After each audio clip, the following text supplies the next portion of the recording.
And they wait 1 minute until airtime. Okay. What were we saying? I'm going to go ahead and post social media stuff. Go for it. So, post the Northern Kentucky. Those horns are awesome. Yes, I can hear them. Oh, yeah. Is this the last playoff battle? Like, whoever wins, is that the last team in? Yep, you get 4 playoff teams. They're all decided. See, there's Marion got the top spot in the South, and it's confirmed Saginaw and Erie are number 1 and 2 in the North. Okay. That's a shame because Chicago knocked off Saginaw. Did you see that? I heard about that. That was incredible, but 7-point win for the Blitz. I know. It's crazy. Okay. They deserve more, but they're just in a tough division. Yeah, and plus, you got to remember, it was supposed to be the Slaughter. That is true. Have to call. We might be going on a little bit late because I still got to tweet this stuff too. All right. But I'll let you know when we're on. I will just like, hey.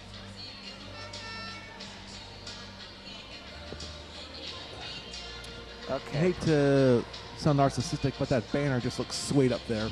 No. I mean, I looked down here when I was down there very quickly. I loved it. It's beautiful. Yeah, you can easily see it from here. I bet you could see it from the other side of the arena. We got to do that. We got to test that before we leave. Take a picture of that or something? Yeah, see how readable it is. Yep. Man. I tried to make the www as big as it could. GCSN you can definitely see. Gem City Sports Network, those words I don't know, but I wasn't worried about that. I was worried about the URL.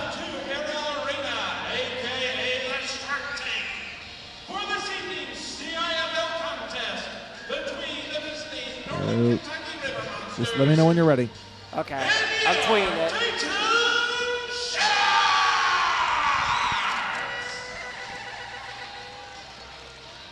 Where are you? There you are. I'm down here. No, I mean on Twitter. On Twitter I can't help you with. I couldn't find your username for some reason. I don't know why. What's that? I couldn't find your username for some reason. GCSN Sports? No. Oh. Mine. Mine? Oh, well, you got it. Let me see. GCSN Sports. I'm going to run And now, ladies and gentlemen, please give a warm Dayton welcome to the visiting Northern Kentucky River Monsters. Enter. It sounds more like a River Monsters home game. Okay. Are you ready to roll? I am ready to roll. 5, 4, 3, 2, fist bump, 1. We're live. Good evening, ladies and gentlemen. Welcome back to Hare Arena for tonight's Continental Indoor Football League action, the last home game of the 2014 season, and this cannot be a bigger game as the Dayton Sharks host the Northern Kentucky River Monsters around the Cincinnati metro area in a battle for who's the last team to get to the playoffs this 2014 season. Good evening, everyone. My name is Lee W. Mowen. And I am Brian Reese. And tonight, like we mentioned, who's in the playoffs, who is not? Yeah, that question will be answered here tonight. Both teams come into this game with a record of 6-3. Both teams are tied for second place in the CIFL South Division. Marion, the Blue Racers, have already cinched up their playoff spot. They are the number 1 team in the South. The winner of this game right here will travel to Marion next week to take on the Blue Racers. The loser, well, they're going to pack things up and head home. That being said, a playoff berth is in the hands of the winner tonight. If you remember from earlier this season, Brian, you had the call at the Bank of Kentucky Center. The Dayton Sharks knocked off the Northern Kentucky River Monsters on the road by a score of 65-45, where Tommy Jones threw 248 yards in the air, 22 of 29 for 7 touchdowns, 2 interceptions. And an interesting fact about that, 2 Sharks hit the season high for points scored. Eugene Cooper and Derek Shearer both had 20 in that game versus the River Monsters. And one thing that I remember about that game that should be worth mentioning, the kicker for the Sharks actually suffered a severe injury, and he has not returned at all. And again, kicking now for the Sharks is Mr. Zach Van Zant. He kicked a couple weeks ago against the Bluegrass Warhorses and did pretty well for himself. Van Zandt back on the field along with Evan Sawyer, your quarterback for the Dayton Sharks. They're being introduced on the field for the last home game of the 2014 season. And Doug Brown actually managed to get an interview with Coach LeVar Glover. We're going to play this very quickly, and then we'll return to the field of action. You're listening to the Gem City Sports Network, Radio 1, and also simulcasted on the Michigan Regional Sports Network, Channel 7. Brian and I will be back after this. Joining us now, the head coach of the Dayton Sharks, LeVar Glover. And LeVar, big game coming up tonight. Big game. This is why we play. We play for an opportunity to compete at the end of the year. And so I'm looking forward to it. I'm sure Northern Kentucky is looking forward to it. It's going to be a good match. You handled the Warhorses pretty good. Gave them 6 points, then you scored 76. That's just an awesome performance last week. It was a good win for us. We needed it. Hopefully we can capitalize off of that morale and off of that momentum. And so it was a good win. We needed that win, and I'm excited to get a win under our belt. You got, like I said, you have Northern Kentucky coming in. You played down there, beat them pretty good down there by 20. What did you learn out of that game? You know what? That game we won, and we gotta keep finishing.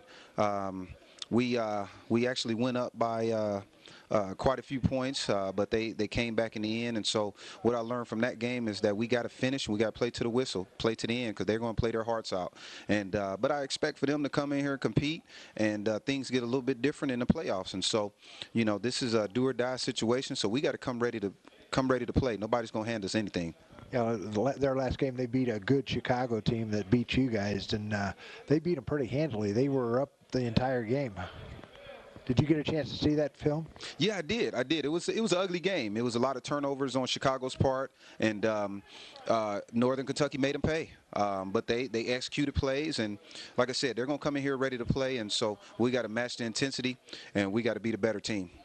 Okay, you got these guys.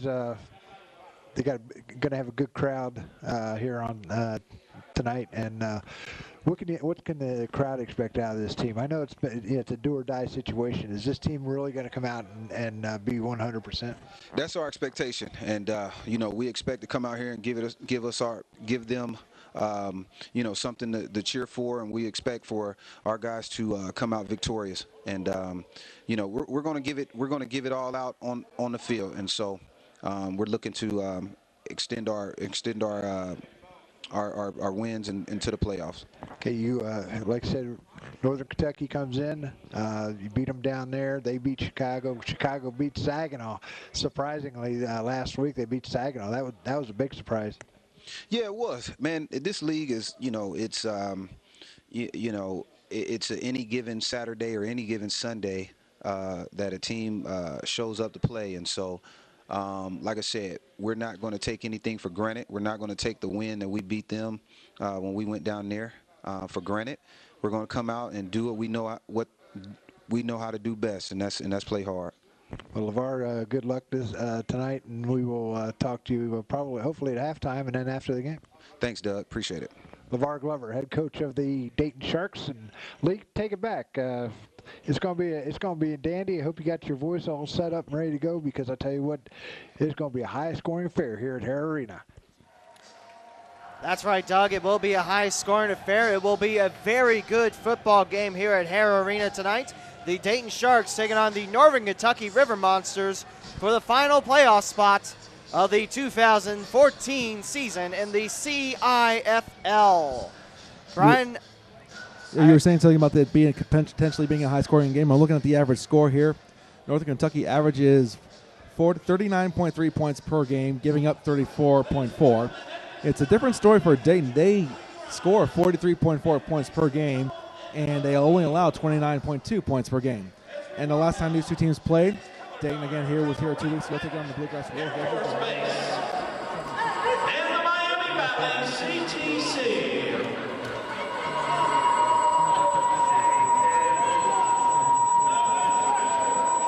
That being said, we have the national anthem. The colors are being presented. Alex Wonder is going to be the singer tonight for our contest here. Stay with us, folks. You're listening to the Gem City Sports Network and the simulcast in the Michigan Regional Sports Network. Ladies and gentlemen, here to honor America by singing our national anthem, please welcome Mr. Alex Wonder.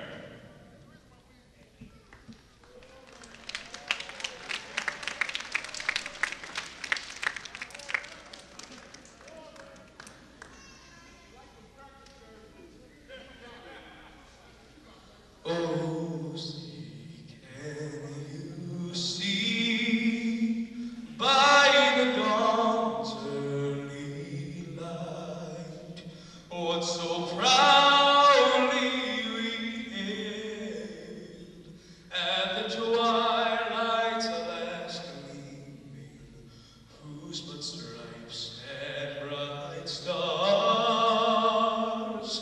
through the perilous fight o'er the ramparts we watched were so gallantly streaming, and the rockets red glare, the bombs bursting in air, gave proof through the night that our flag was still there. Oh, say does that star-spangled banner yet wave o'er the land of the free and the home of the brave. That's Alex Wonder with the national anthem tonight here on the Gem City Sports Network and the simulcast on the Michigan Regional Sports Network. And in case you did not know, Alex Wonder actually got the opportunity to sing the national anthem at the Dayton Dragons opening day. Big, big event. Of course, not as big as the Cincinnati Reds, but a huge event for Dayton, Ohio. A very, very big honor, and he's singing the last home game of the 2014 season for the Sharks. Yep, absolutely. And we got both teams on the field, as you can see here. You were asking before we went on the early. I don't see what kind of font the River Monster uniforms have, but they are unique, to say the least. Almost like a honeycomb design, but it looks like sort of wavy on the track here. It's primarily white. They've got the black and green numbers, sort of hexagonal numbers, and some greenish trim on their shoulders. And yes, I'm looking at the River Monsters. It is the Indiana Jones font, for those who are familiar with that movie franchise. Raiders of the Lost Ark, and also if you're a Wright State fan, prior to 1997, or if you remember the Viking logo, yes, it is that font. And also, that's supposed to be scales for the River Monsters jerseys. Green Absolutely. scales, green scales on the shoulders, white scales on the main body. Very, very unique look. River Monsters, it fits in. Very, very nice. I love it. I think it's the most unique jersey we've seen this year, Brian. Yes, and I hate to bring this up, but I see by the to your right, to my right, on the far side of the arena, I see a Shark Boy mask. A fan in a Shark Boy mask of a former TNA and a local pro wrestler. Dayton Sharks, they'll be wearing their black jerseys today. Carolina blue letters and numbers, white trim, shiny black helmets for most of these Sharks. And Zach Van Zandt, one of few, wearing the old Shark helmets from last year. And for the helmets of the River Monsters, they're predominantly matte black with an eyeball on the side. I love the River Monster look, Brian. Right now they're doing the coin toss center field right by the 25-yard line. Referee bringing some honorary coin flippers today. He's going to do our It'll be a big, big honor for these kids. They're walking in between the 3 captains of the River Monsters and the 4 captains of the Sharks.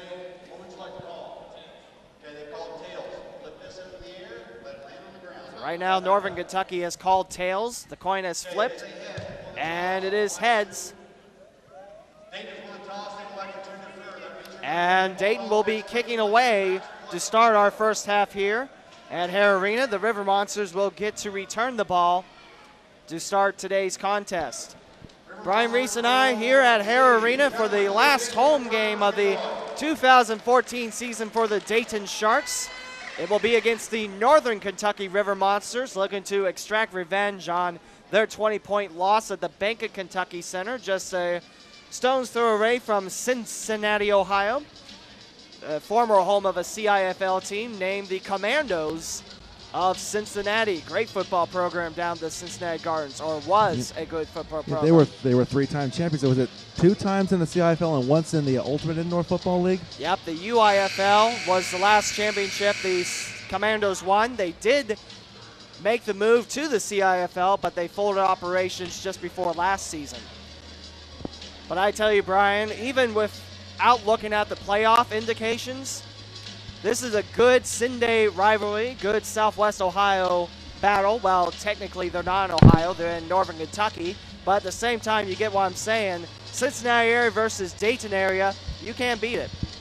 Yeah, both teams are virtually an hour away from each other, so it's a very, very close, very, very local regional rivalry. You just can't beat that in any sport, and especially here in the CIFL, and especially with so much at stake, it makes this game worth even more. Dayton wins the toss. They will kick away. Zach Van Zant will be your Sharks kicker today. And your returnee for the River Monsters, there is one in his end zone. I believe that's number 23, Dakota Marshall. That is Dakota Marshall. Marshall, the lone returnee in his end zone. Van Zant, he's got a tee set up right at the end zone line, puts the ball in place. Also deep, not as deep, but I also see Maurice Dowse and Jeff Ward there deep for the River Monsters. They're weighing back at their own 10-yard line as Van Zant will shuffle towards his left before kicking off. Trying to avoid the scoreboard that's hanging above the 25-yard line. Van Zant looks at his football. He kicks it with his right, low liner underneath the scoreboard. It'll bounce off the far corner, and it will be unreturnable. Dakota Marshall plays it off the bounce off the hockey glass, and the River Monsters should have it at their own 20 for 1st and 10. Actually, I believe they'll have it at their 10-yard line since it was off a bounce. If it was on, nope, they're putting it at the 5-yard line. That is the 5. It was off a bounce, so it was returnable. My apologies. It'll be a touchback, and the River Monsters have it at their own 5. 1st and 10, Northern Kentucky. We're about ready for the first snap of the game. And that's one thing we should make clear before we get this game going. The hockey glass is still up here, but the rules are kind of unusual. The dasher boards are in play. The hockey glass is out of play. Usually they're not played with the glass up, but they have to be up here for safety reasons as we got the steel rail that's right in front of the dasher boards, and could something get jammed in there if you're not careful, so that's why the glass is still up. Taking out of center is going to be your quarterback, Antonio Davis. To his right will be Maurice Dowse, his running back.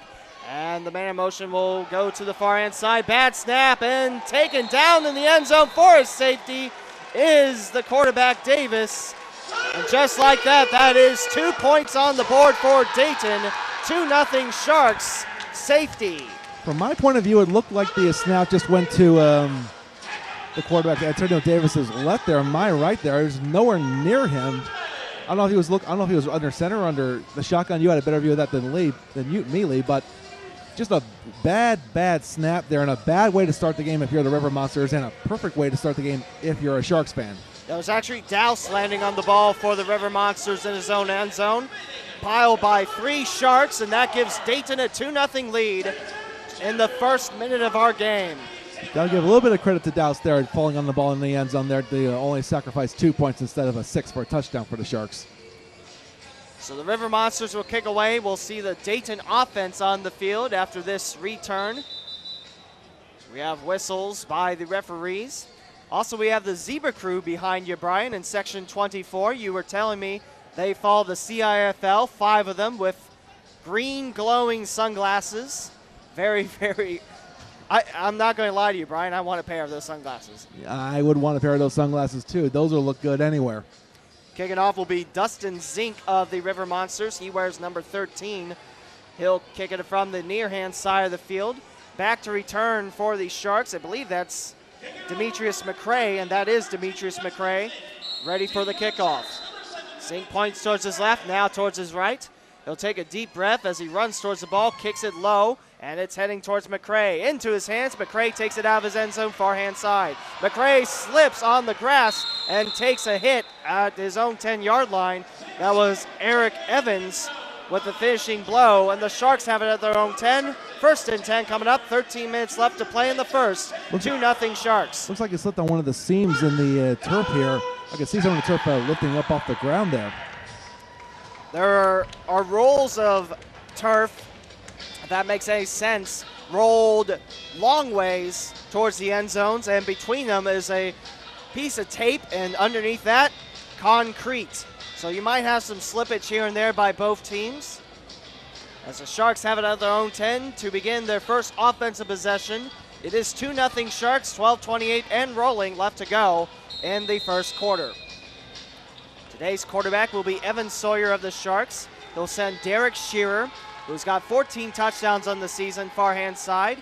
Marcus Fales will be his running back towards his left, and 2 other wide receivers on the near hand side. Sawyer looks around, throws it down the middle, and it's a complete catch for Eugene Cooper at midfield. He'll strangle past the 20 and taken down by a pack of monsters. He's in Northern Kentucky territory, Eugene Cooper rather, and there'll be a first down for the Sharks. First on the play for the tackle for the River Monsters from number 12, Brian Abshire. Ball resting at the Northern Kentucky 17-yard line. First and 10 for Dayton. 2-0 Sharks. Evan Sawyer with Marcus Fales towards his right. Sawyer will be on the near hand side, and there will be 2 wide receivers. Eugene Cooper stationary. As he looks, throws it into the Dayton bench, incomplete. Over the hands of the Sharks' number 1, Jason Smith. I don't know if that ball was catchable or not. It looked like it just went right through his hands there, but he had to leap up high just to try and get there. So just a little bit off target from Evan Sawyer to Jason Smith. Assistant head coach Derek Shepard, the happiest guy here at Hare Arena, always with a big smile. He slams the glass to his right by the bench, trying to get his team to pump out and just relax after that incomplete pass. It is 2nd and 10 from the River Monsters 17-yard line. Evan Sawyer now 1 for 2 on the day. That's Shearer on the near hand side. Smith checks in, far hand side stationary. Eugene Cooper will be in motion, far hand side. Sawyer bounces around 4 times, throws towards his left, complete to Smith. He is wrangled around the 15. He'll wiggle towards the 12. He'll pick up a couple yards after that first tackle. It will be 3rd down, and let's call it about 6 for the Sharks. First on the tackle for the River Monsters was number 5, Amona Maxwell. Ball resting at the 13-yard line of the River Monsters. 3rd down and about 6 for Dayton. 2-0 Sharks, 10-11 and rolling left to go in our first quarter. Sawyer will send Fales as a tight end in front of him towards the left. Shearer will be in motion, far hand side. Sawyer looks towards his right, back towards his left, throws towards the end zone, over the head of Shearer, one-handed. He tried to reel that down with his left hand. It's incomplete, about 2 feet above him. It'll be 4th down and 6 for the Sharks at the River Monsters 13. Bouncing off the glass there and on the coverage for the River Monsters was number 7, Jeff Ward. And like you said, it's 4th down now, so what do you do now if you're Dayton? I mean, I'd say you're close enough for a field goal, but do you really want that at this point? I'd say go for it, Brian. I mean, you're close enough. You trust your offense. You trust your quarterback, Evan Sawyer. You saw he had a big game with the Sharks against the Bluegrass Warhorses. Trust in him here. Yes, that's true, but at the same time, the River Monsters are a far cry from the Warhorses from last 2 weeks ago. Shearer far hand side, Smith near hand side. Cooper in motion on the right hand side of the quarterback. Sawyer with the ball, looks towards his left, throws it, and in and out of the hands of Sawyer, incomplete pass. Shearer did not have possession of that ball, and it's a turnover on downs, and the River Monsters have it at their own 13-yard line, 1st and 10 for the visitors. From my point of view, it looked like it actually bounced off the chest of the River Monsters, Amona Maxwell there. And just like it bounced off of his chest and into the hands of the Sharks receiver there, and it's a battle for the ball there, but in the end it just fell incomplete, which suits the River Monsters just fine. They've got the ball 1st and 10. First offensive possession for Northern Kentucky. They had a bad snap, and Dayton, with a defensive stop, cashed it in for 2 points. They're back on offense for the second time tonight. Antonio Davis is the Monsters quarterback. His running back is Maurice Dowse to his right, and all 3 wide receivers check in towards the left. Davis with the ball, looks down the middle, spiraling, and what a catch by Sean McGarity, former Shark of last year. Touchdown, River Monsters. It's 6-2, Northern Kentucky. McGarity striking cash against his old team. Yeah, on the coverage there was Mike Davis, and he was as close as you could possibly be for the Sharks, but give a whole lot of credit to Sean McGarity for reeling that in despite great coverage. And just like that, the River Monsters fans a lot of them came on the way here. You could hear them in the background. They take the lead now 6-2 with 7.5 minutes to go here in this first quarter. Line up for the extra kick is going to be the kicker Dustin Zink. Here's the snap, the place to kick, and Zink hits it right through the uprights. And it is good for 1. It is now 7-2. River Monsters on top, 7:17 left to go in our first quarter.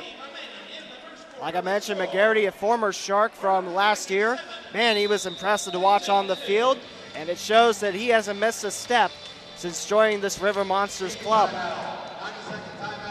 Like you said, there's a whole bunch of fans here. Like a lot of the River Monsters fans came down, but we got a good handful of Sharks fans here too, and they're going to be in for a treat here. I just hope it's a really good game for the fans here. About a 43-yard pass from Antonio Davis to McGarity, and double coverage nonetheless. And that gives Northern Kentucky their first lead of the game, 7-2. That's also got to be a shot in the arm for the River Monsters' confidence there, just to be able to score on just one play after giving up a safety in the first play of the game. And if you're the Dayton Sharks, what does your defense think? Giving up a big touchdown in just one play after turning it over on downs. So Dustin Zink with the extra point. Davis finds McGarity in the end zone. It's 7-2 Northern Kentucky, 7:14 left to go in our first quarter. So Sharks offense will come back on the field. If you're thinking Evan Sawyer in the offense, you got to cash in on these upcoming points coming towards you now. You can't turn the ball over in the River Monsters red zone like you did the first time with the ball. Yes, and exactly. Also, you got to remember that Evan Sawyer, once he gets the ball, he's not afraid to run with the ball himself. So that's another weapon that the Sharks offense can use.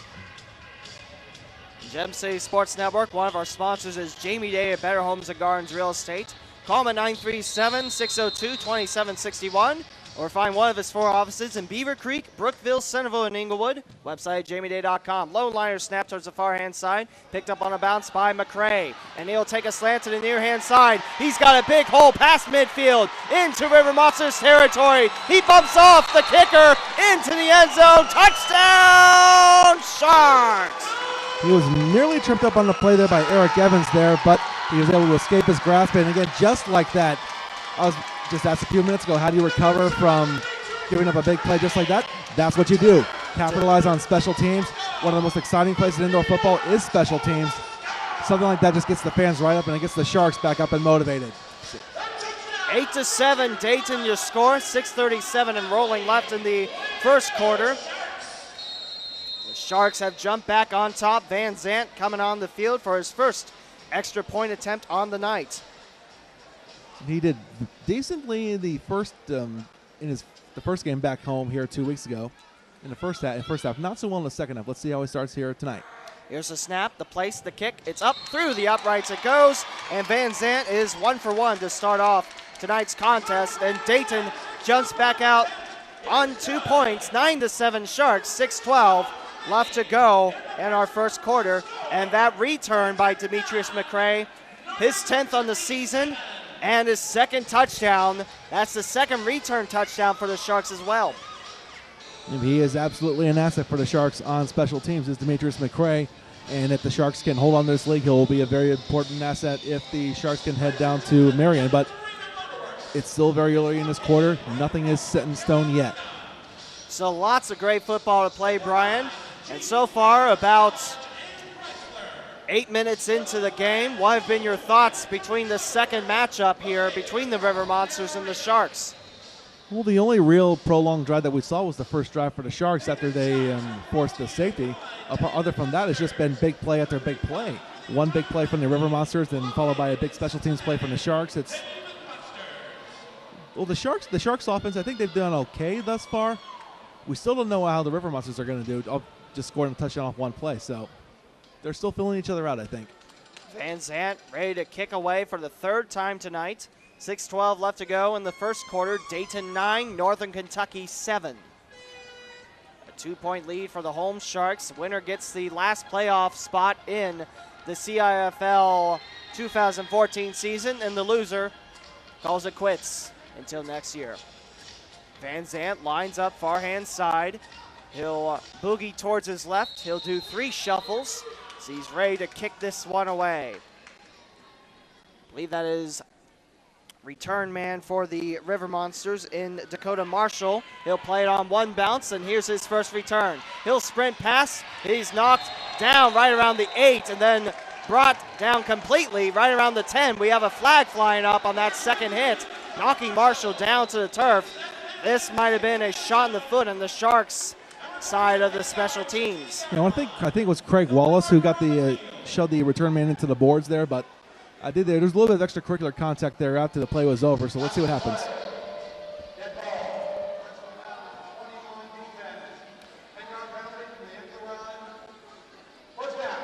It will be a personal foul on the Sharks kicking team, and that gives the River Monsters more room to breathe with Antonio Davis.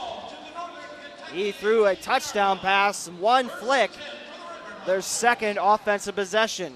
If I heard correctly, I think it was Dante Johnson, number 21, that got the personal foul for the Dayton Sharks. So, like you said, great field position to start with for the River Monsters on this drive. Ball spotted at the 17 of the River Monsters, 1st and 10. Davis will slap his centers back a couple times, his center being Matt Money. And Davis lines in. Right receivers all lined up to the left of Davis. He'll bounce back a couple yards, throws it down center, near hand side, into the hands.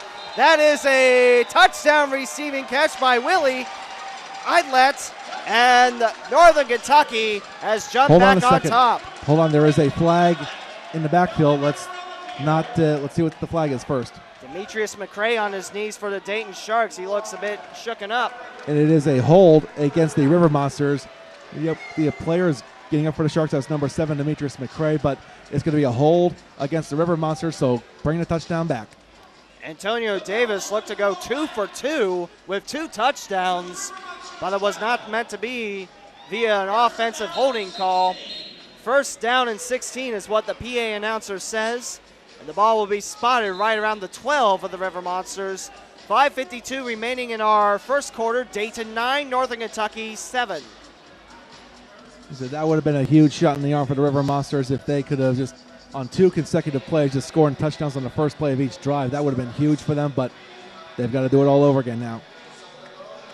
River Monsters, they need to get to the Dayton 23, it looks like, for a fresh set of downs. And the ball is spotted at their 12. Chris Respis, he was on Chick Lugwood's sports show on 980 WLNE earlier. He points towards some of the fans in Section 28.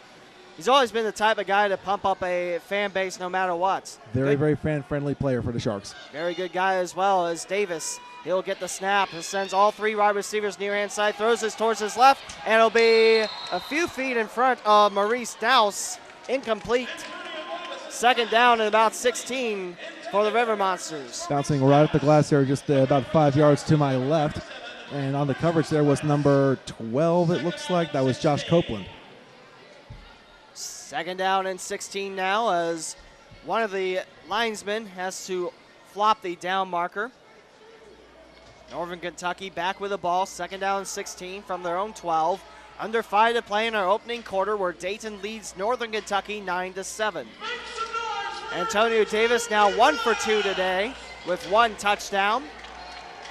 Dowse will be on his right. 3 wide receivers check in near hand side, one of them being Eric Evans. Man in motion, passes the line. Here is Antonio Davis. Throws towards the left-hand side, and this will be about 4 feet in front of Willie Idlet. Incomplete. 3rd down and 16 now for Northern Kentucky. Idlet was the one that had that touchdown called back. On the coverage there for the Sharks was number 7, Demetrius McCray. 3rd down and 16 now for Antonio Davis and the River Monsters offense. 4:14 and rolling left to go in the first quarter. 9-7 Sharks. Observation, that was the 3rd pass in this drive to the left-hand side here. They think they did see a weakness there in the Sharks defense, so they're just going to keep firing away. That's what they've been doing. They've hit it twice and they've missed twice. Antonio Davis has been targeting the near-hand side. That'd be his left-hand side in this first quarter. All the times he has thrown through the air. 3rd down and 16 for the River Monsters at their 12. Davis high snap, he'll pick it up. He'll throw towards his right this time, and this will be a couple feet in front, incomplete, in front of Willie Idlet, about 3 feet in front of him, and it'll be 4th down and 16 now for the River Monsters at their 12. In the area on that play there was again number 7, Demetrius McCray, and also number 37, Chris Respis was there too, as the River Monsters bench wanted a flag on that play, but the referee said no thank you. Respis will clap his hands towards this side of Hare Arena. Sections 20 through 28 and 30 start to clap along. River Monsters heading from right to left for our first quarter. And Dustin Zink will attempt the field goal here. Remember, no punting in the CIFL, excuse me. We've hardly seen not punting, but kicking here from either, especially not from the Sharks.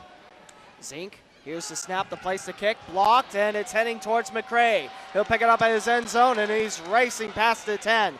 Makes a left-hand turn past the 20, midfield. Will he get his 2nd return touchdown? He takes another slant, and he is stopped at the River Monsters 2. Man, he has left 4 River Monsters down on their bellies and knees. He really blew by the River Monsters special team again, but he was knocked down right around the 2. 1st and goal, Dayton. A 48-yard return there for Demetrius McCray, and he just sent the special teams for the River Monsters a message. He is not to be taken lightly. They're going to spot it at the 1, and the Sharks have it 1st and goal at the Northern Kentucky 1. 2 minutes left to play in our first quarter. Dayton 9, Northern Kentucky 7. You're listening to this game on the Gem City Sports Network and also the simulcast on the Michigan Regional Sports Network, Channel 7. Remember, if you visit gemcitysports.com, we'll have it uploaded to our archives. You can listen to it again or download it for free if you like. Yeah, we are also available on iTunes and on lots of mobile devices as well via the TuneIn app. Sawyer will send 2 wide receivers, make it 3 all to the right-hand side, the near-hand side. Sawyer with the ball, shovel pass towards Fales, and Fales stays parallel, knocked down right around the 3. Good stop by the River Monsters defense. 2nd down and goal for Dayton. Near the play there, I couldn't see who got the tackle. I think it was Darrell Brown who may have gotten the tackle, but I think that was a good idea just to keep the River Monsters off their toes. 2nd and goal, ball spotted right around the 2 now of the River Monsters. Evan Sawyer huddles back with his group. Under a minute to play in our first quarter, where Dayton leads by 2, 9-7. And looks like Coach Glover, LeVar Glover, will take a timeout for the Dayton Sharks. And indeed he will. A little bit of miscommunication between Coach Glover and his quarterback. Immediately the coach called timeouts. Coach Glover, a lot of NFL experience, Pittsburgh Steelers, Cincinnati Bengals. He's been around the league, lots of great experience in his first year with the Dayton Sharks, replacing last year's head coach, Chris Taylor. And also, again, on the assistant head coach for the Dayton Sharks, as we've mentioned before, that was, Derek Shepard. I keep forgetting his name. I should remember that. Coach Shepard, always with a smile on his face. And let's not forget, he's got plenty of experience in the pro levels as well. Lots of experience in the coaching staff, which will run down for Dayton very quick. LeVar Glover's your head coach. Assistant head coach and the offensive defensive line coach, Derek Shepard. Defensive assistant and defensive backs, Lucius Dorsey. Tom Armstrong's your offensive assistant. Equipment manager security is Sean Burnett. And defensive line special teams, Brian Wells. Offensive assistant, James Scott. Brian Wells also no stranger to Dayton football as well. Second down and goal. Sawyer, low snap, hands it over towards his right, and trying to wiggle in. That is number 19, Craig Wallace Jr. He's swallowed up right around the Monsters' 4-yard line. That's 2 good defensive stops for Northern Kentucky. It'll be third down and goal, and the ball will be spotted right around the 4. Some extracurricular going on, mostly verbal. A little bit of a shoving contest here between Darrell Brown of the River Monsters and Josh Ellison of the Sharks. Ball spotted at the Monster 3. 48 seconds left in our first quarter. 9-7 Dayton. Third down and goal. Breaking the huddle. So far, very, very strong defensive presence from the River Monsters. Shear on the far hand side, single coverage. Cooper and Smith check in near hand side to the left, make it the right of the quarterback. Sawyer with the ball, fake snap, throws it to Shearer, off his right hand, off the glass, incomplete. Fourth down and goal now for Dayton after that incomplete pass. I like faking the handoff for the pass there, but some good coverage there on the play there by number 5, Amona Maxwell. He actually caught the ball off the glass, but the glass is out of play, so it was incomplete. He tried to run it back, but the rest did not have any of it. We will have a fourth down and goal in the second quarter. We're done with the first. Dayton 9, Northern Kentucky 7. A 2-point lead for the home team as both these teams try to clinch the last playoff spot available in the CIFL this season. Winning you're in, losing you're done. You were saying before that the emotions can run high. We've already seen a few shoving contests here. Everything is on the line in this game. Your season is at stake here. We are going to see some extracurricular activity. We are going to see a little bit of shoving matches here. But if they want to win this game, that's how bad they want it. Now, Brian, you went to the Northern Kentucky game when the Sharks made their way to the Bank of Kentucky Center. We were talking a little bit about this before the game started. What were your thoughts? What was your feelings, and how did you enjoy Northern Kentucky? It was a very, very, very nice arena there at the I'm sorry, just some of the runs just blew some of my sheets away. But it was a very, very nice facility there on the campus of Northern Kentucky University. Very, very nice arena. Like I said before, they're going to be moving to Division I. They are in Division I right now in the Atlantic Sun Conference. There's been a lot of talks that Northern Kentucky, they fit very nicely into the Horizon League with Wright State being in Dayton. And, you know, hey, Cincinnati, that's pretty close. Am I right? Absolutely. And we got to see some of the Northern Kentucky teams in my work with UD this year. Men's soccer was in town, actually. The Flyers won 5-1, I believe. And also a soccer player for the Norse, A.J. Fleek, younger brother of a Wright State soccer player I covered back in my college days. Comes around full circle. Small world.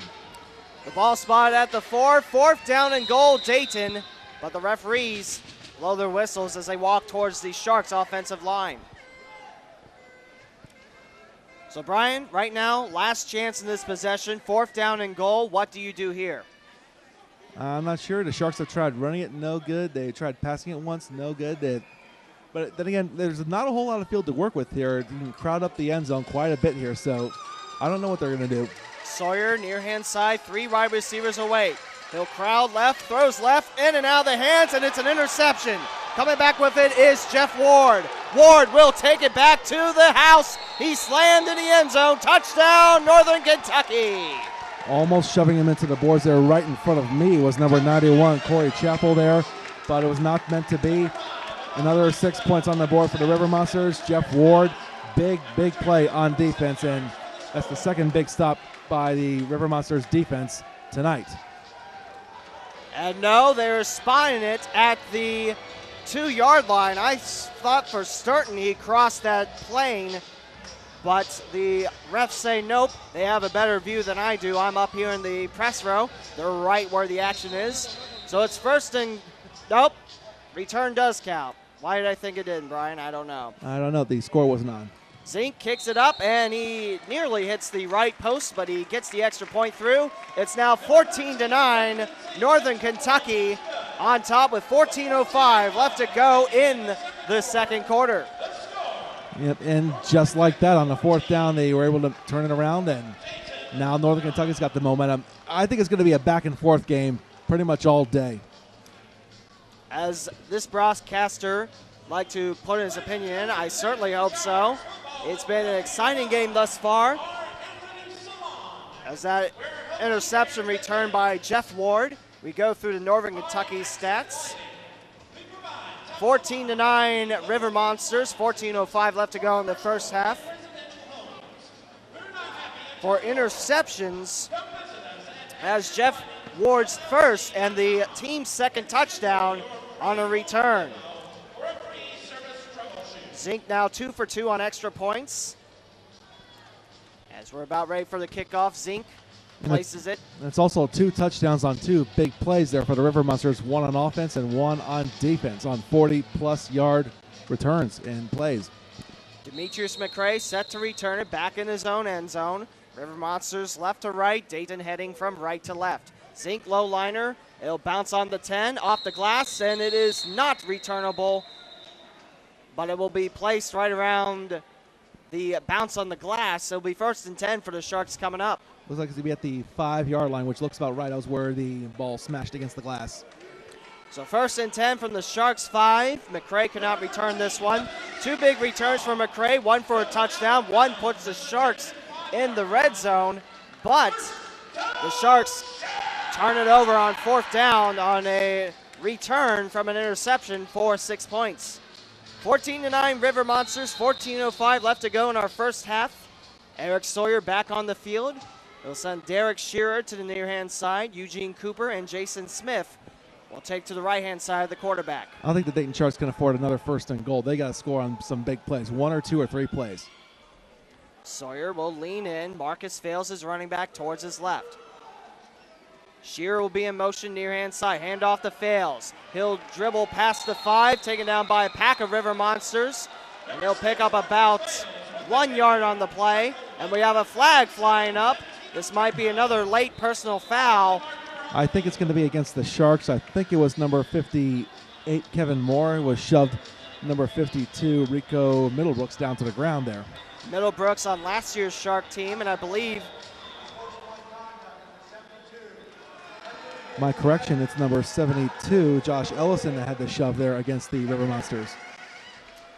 so Ellison's offensive foul pushes the Sharks back to their own 3. And worse for the Sharks, it was after the play, so it's still 2nd down. 2nd down and 12 now for the Sharks. Like I mentioned, Middlebrooks, part of last year's Shark team, and I believe part of the Commandos teams back in the day, along with Sean McGarity. Last year he was a Shark. We also have Santonio Turnbow. And there's one other name, I believe Luke Scarborough might have been on last year's Shark team. Luke Scarborough is on the ride. I believe he's got a history of indoor football both in Dayton and Cincinnati. Sawyer will send his running back right behind him. They'll scratch that. That'll be Shearer in motion. He'll take to the near-hand side. Bad snap picked up by the Sharks, and it will be picked up by Eugene Cooper, I believe. They'll scratch that. Marcus Fales. It'll be brought down right around the 4. 3rd down and 11 now for Dayton. Dayton just seems to be rattled here, just giving up 2 touchdowns on big plays. They are not the same team that we've seen in previous games. That interception return by Northern Kentucky, you can say right now, has put a tack in the Sharks' offensive wheel. Right now, in those few plays, they've been a little flat. And not to mention, again, they gave up the play. That means the offense has to go back onto the field, back-to-back drives. That cannot be good for you. So Sawyer standing right behind his end zone line. He'll crowd the offensive line. 3 wide receivers line up on a line on the right-hand side. Sawyer throws to the end zone, picked up by Cooper. Cooper tries to shake off a couple River Monsters, still in the end zone. He breaks free past the 5, squished by a pack of Monsters right around the 10. I believe the finishing blow was by Santonio Turnbow, a former Shark and a former Cincinnati Commando. It's a good run there. Eventually brought to the ground there by number 7, Jeff Ward of the River Monsters.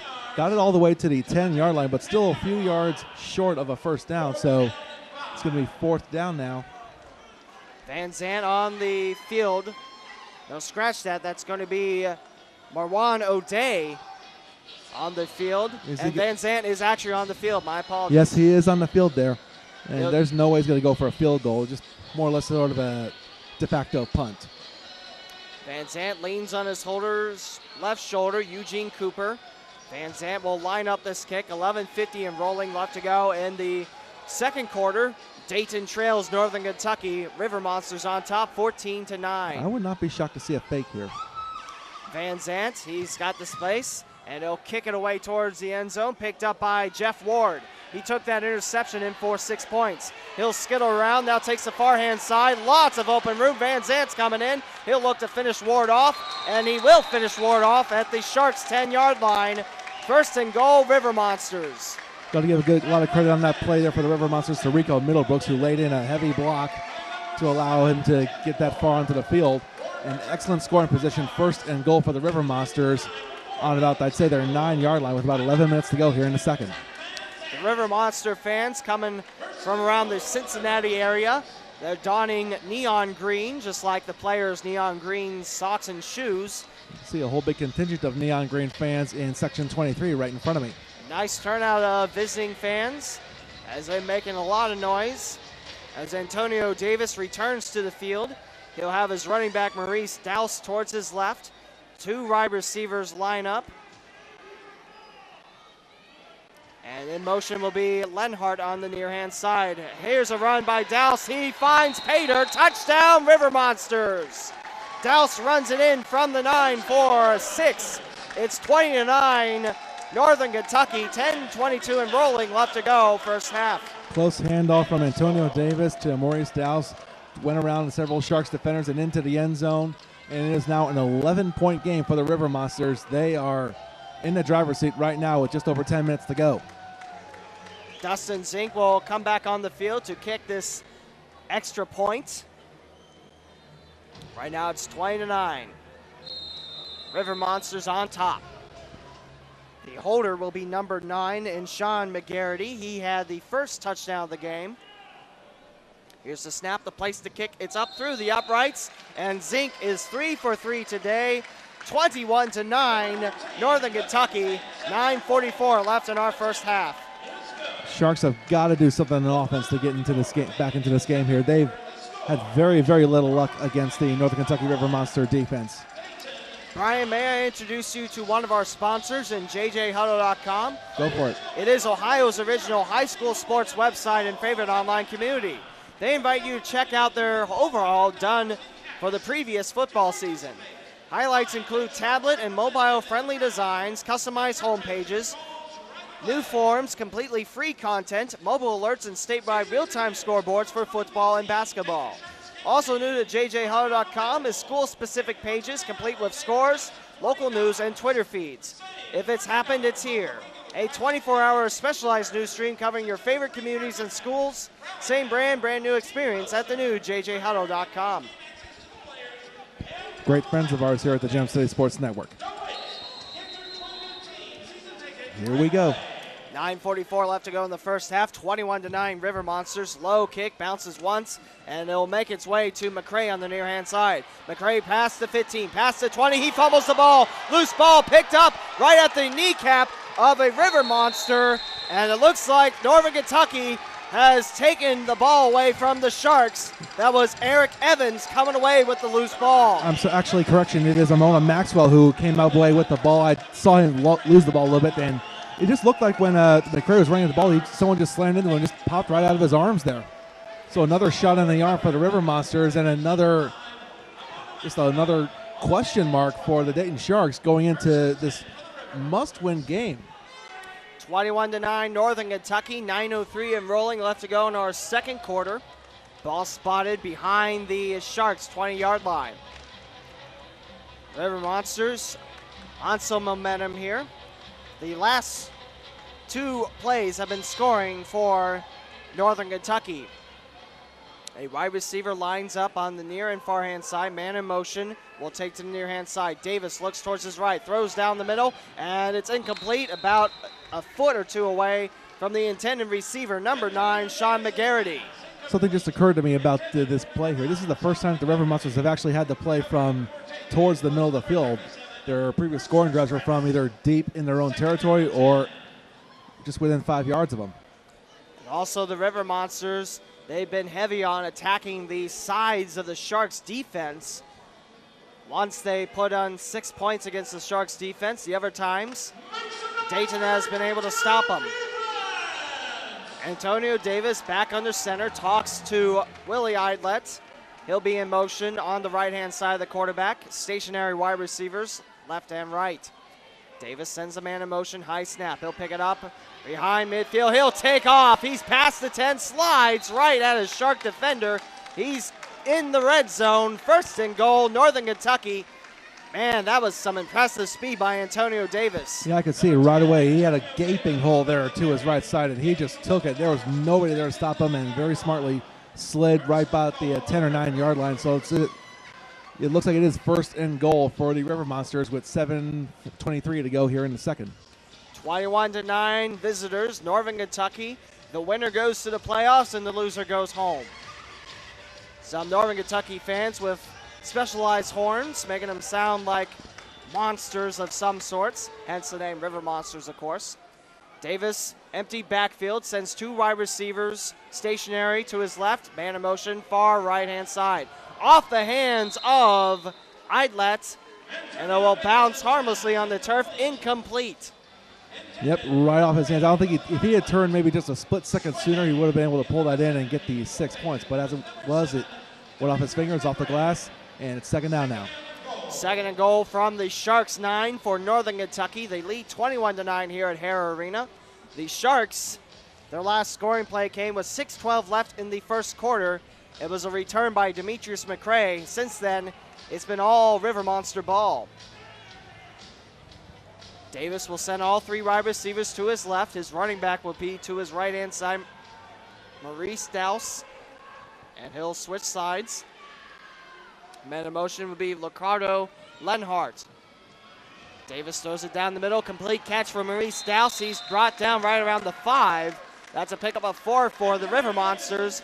Now it is 3rd down and goal from the Sharks, 4 now. On the coverage for the Sharks and making the tackle was number 10, Viterio Jones. He's been a defensive beast for the Sharks, but very, very quiet today, and understandably so.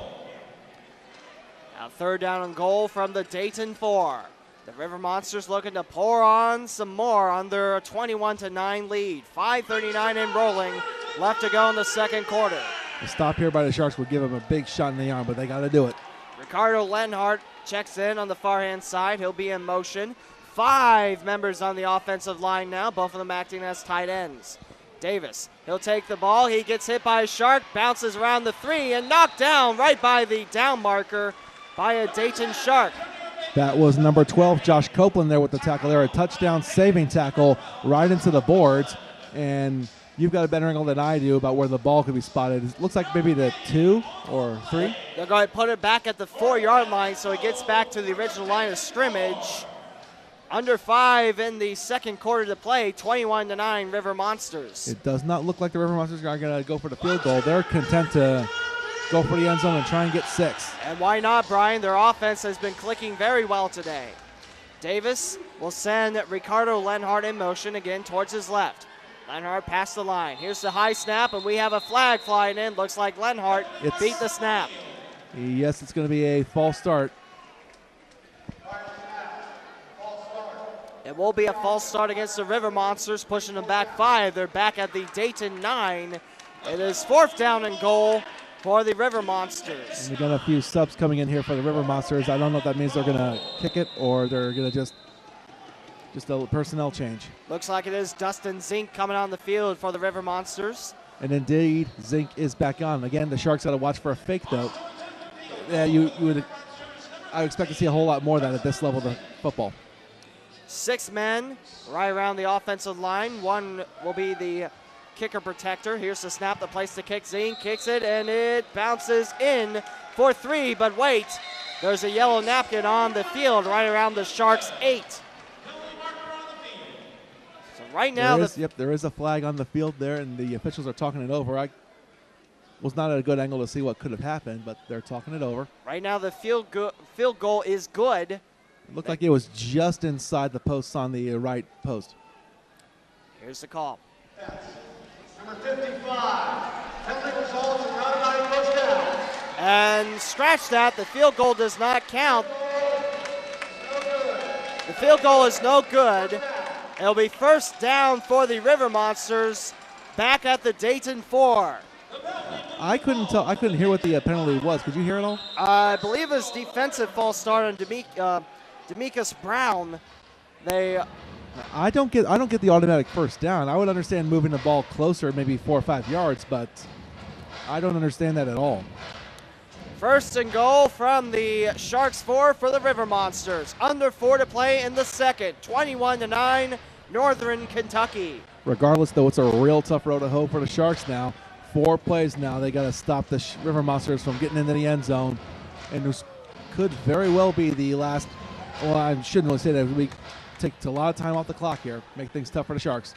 McGarity and Idlet check in near hand side. Man in motion is Lenhart again. Past the line. Picked up by Davis. Looks towards his left. He'll scurry around. Swung down at the 6. That is big, number 55, Demekus Brown, throwing him down for a stop. It looks like he was sacked for a loss there, maybe a 1-yard loss there. That's the stop that the Sharks needed to gain a little bit more momentum here. It's going to be second down and goal to go at the 5-yard line with just over 3 minutes to go here in the second. 21-9 River Monsters. Davis and company back in a huddle. Talking some strategy here against the Sharks 8 on the field. That was a 1-yard loss for Davis as he was about ready to blast off into the end zone. Nice stop by Brown for Dayton. Like I was saying before, just made these two teams maybe need some time to feel each other out. Maybe the Sharks have felt out the River Monsters enough to get some meaningful stops here. All 3 wide receivers check in on the near hand side. Swubber over to Davis into the arms of Maurice Dowse. He's in the end zone, but wait. They're going to whistle. They whistled the play dead before the pass went off. We have a couple napkins lying around the Sharks 2. As the umpire, making the referee, says false start against the River Monsters offense. That'll push them back 5. They're now at the Sharks 10. Second down and goal, Northern Kentucky. And as weird as this may sound, it actually benefit the River Monsters more. I'll give them more field to work with and force the Sharks defense to spread out a little more. I like your thinking too. More field means more creativity from these River Monsters. 21-9 Northern Kentucky, 2:25 and rolling left to go, second quarter. All 3 wide receivers check to the right-hand side of the quarterback. Lenhart in motion, far-hand side. Picked back up by Davis. He'll bounce around, avoids a Shark, and he's got open field to run into the end zone. Touchdown, River Monsters. Antonio Davis punches it in for 6, 27-9, Northern Kentucky. One thing I noticed on that whole play that was for the Dayton Sharks, their defensive lineman, Demekus Brown, actually fell right on his chest there, too. And that opened up a bit of a hole for Antonio Davis, and he saw the hole and took it, ran it right into the end zone. 6 more points for the River Monsters. They now have an 18-point lead. 4th rushing touchdown for Antonio Davis as Dustin Zink comes back onto the field for the extra point. He's 3 for 3 today with 1:30 left in the second. The snap, the place to kick, it's up and count it. Zink now 4 for 4, 28-9, Northern Kentucky. And that is 3 straight scoring plays for the River Monsters. And Dayton has yet to score in this second quarter, Brian. You are right about that. I don't know what I'm at a loss for words right now. Normally we've seen the Dayton Sharks just pile it onto a lot of these teams. The only time we haven't seen that was twice against the Marion Blue Racers and once against the Chicago Blitz on the road there. As some of the volunteers work to patch up the end zone on the loose ends, we'll go ahead and tell you about one of our other sponsors. One of our broadcasting partners is Sinclair Community College. They're consistently ranked among the top community colleges in the country. They also have the lowest tuition rate in Ohio, and credits earned at Sinclair can be transferred easily to a 4-year institution, any 4-year institution. To find out more about Sinclair, visit them at sinclair.edu or call them at 937-512-3000. Sinclair, located in downtown Dayton with learning centers in Eaton, Inglewood, Huber Heights, Mason, and at Wright-Patterson Air Force Base. That's Sinclair Community College. And also that Mason location, very close to Cincinnati, right by Kings Island, if you will. just in an office space across from the amusement park as well. Very, very good place there at St. Clair Community College, and their athletic program is actually growing by leaps and bounds now. They've got a very good volleyball team. They had two teams from the basketball that actually made the postseason, and both their baseball and softball teams are postseason bound as well. We are the voice of the St. Clair Community College Tartan Pride, and Brian, they treat us well. Absolutely. Jeff Price does an incredible job there. Very, very good to us. But now we're getting back to football action here at Hara.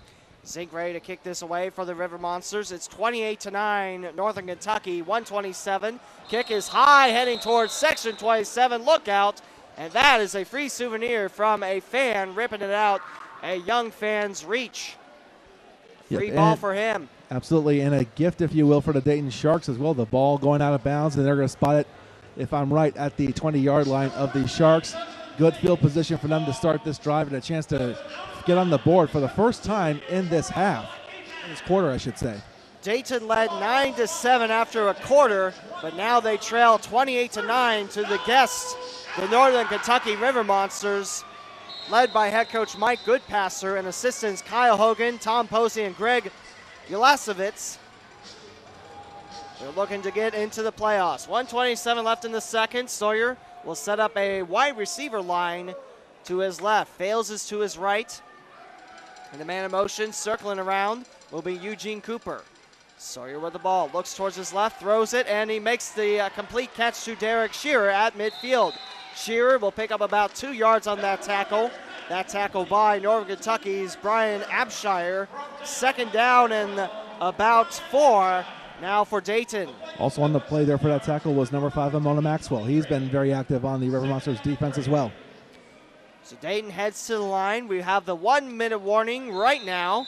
That means every play after this, the clock stops. Actually, every incomplete pass, I should say.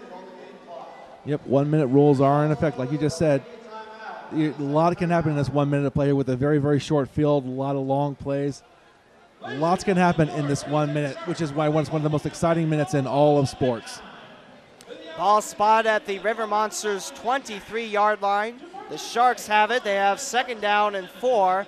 They need to cross the Northern Kentucky 20 for a fresh set of downs.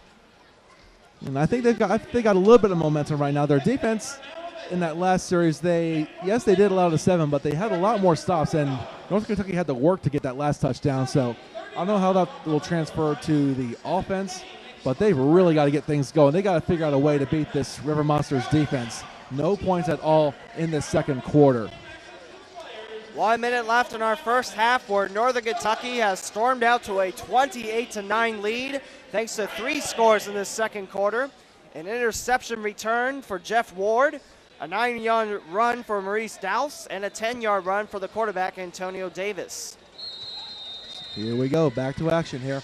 Second down, and let's call it about 4 from the River Monsters 23-yard line. Sawyer will send Shearer to his left, stationary. The man in motion will be Eugene Cooper to the right. Cooper leans in, takes a slow walk, now picks up his pace past the line. Sawyer with the ball. He looks towards his right, throws it down the middle, over the head of Shearer by 5 feet, incomplete. Third down and about 4 for Dayton at the Monsters 23. Also for the River Monsters, number 37, Santino Turnbow, was just a few feet away from sacking Evan Sawyer, so he threw that ball maybe a little bit earlier than he wanted to, so the ball just maybe got out, was just a little misthrown there. Third down and 3 now for Dayton. Ball spotted back at the 22. Sawyer leans in. So send a man in motion to his right. Sawyer with the snap. He'll bounce around. He's got 3 River Monsters squeezing the life out of him back at the Dayton 22. That was a monstrous sack by the River Monsters. Huge. Rico Middlebrooks there was first on the play there for the Northern Kentucky River Monsters. And even worse yet, the clock continues to run, and now they're going to whistle it dead. And a timeout, the second timeout of this half for the Dayton Sharks at 37.9 seconds to go in the second. So now 4th down, and let's call it about 7 for Dayton. Ball resting 1 yard away from midfield in Shark territory. Brian, last chance here. What do you do? before he got sacked, I liked the idea of running the ball there on that last play, but now I'm remembering historically Dayton has not been a very good running team. They've done well against some of the lower teams in the league, but against elite competition, not so much. So, and it seems like the River Monsters defense has just had Dayton's number on passing. So, it's a very tough conundrum. It's a tough thing to figure out. I have no answer for you, Lee. I'm sorry. Sawyer back a few feet away from his center. Man in motion, far hand side. Back to Sawyer it goes. 37 seconds left in the first half. Throw down off the hands of Eugene Cooper at the River Monsters 15. That's a turnover on downs, and the River Monsters have the ball with 33 seconds left in this first half in Shark territory. 1st and 10 from the Dayton 24. It looked like Cooper had to reach out a little bit to one of his sides to try and get that ball, but Cooper's got no one but himself to blame on that one. He was wide open. He had no defenders on him, and he just couldn't pull it in. You got to make catches like that. 33 seconds left in our first half. Dayton trails Northern Kentucky 28-9. The winner goes to the playoffs, and the loser calls it a season. Now the Dayton Sharks defense has got to knuckle up and buckle down if they're going to have a chance of coming back here in the second half. Antonio Davis will send a man in motion. Eric Evans on the near hand side. Davis with a snap right around his own 20, flings it in the air and in and out of the hands of Ricardo Lenhart right at the plane of the end zone. Incomplete. 2nd and 10 for the River Monsters coming up. And that's a shame for Lenhart because Jason Smith was tagging him from behind, and he juked him right out of his shoes there, and he could have had that ball but just let it go out of his hands, just like Eugene Cooper did a few minutes ago. Now 2nd down and 10 for Northern Kentucky at the Sharks 24. Clock is stopped with 27.3 seconds left to go. And we have a timeout for field repair back in the end zone. Yes, earlier some of the Volunteers tried to patch it up, and they're going to try to work on it now. It's not just one solid roll of turf like it was last year, Brian. It's individual rolls. It's a new turf for this year. Last year was an old turf for the Manchester Wolves, and I believe it used to be the Cincinnati Commandos turf as well. I believe so as well, but in my experience with indoor football, I have never really seen one giant continuous roll of turf. A lot of times it's either rolled horizontally, sometimes I've seen it vertically, but it's very, very uncommon to see one contiguous piece of turf, especially for arena football when the turf has to be rolled up and put back every week. Maybe it was rolled down long ways vertical. Maybe I'm remembering wrong. I don't know. If anything, I think the turf may have been rolled out to horizontally. It may have just been patched together a little bit better. Like I said, it was used turf, like you said, from the Manchester Wolves of the Arena Football League, and that is high-quality turf, even if it has been used for quite a while. And I spy in section 25. I believe that's Tommy Jones. I believe he's injured for the Sharks, sitting with a guest. Brian, do you see what I'm talking about? I can't exactly see. Section 25, which row are you saying? 3rd. In the 3rd row, I think you're right there. A fellow Etonian, fellow Preble Countian, like yours truly right here.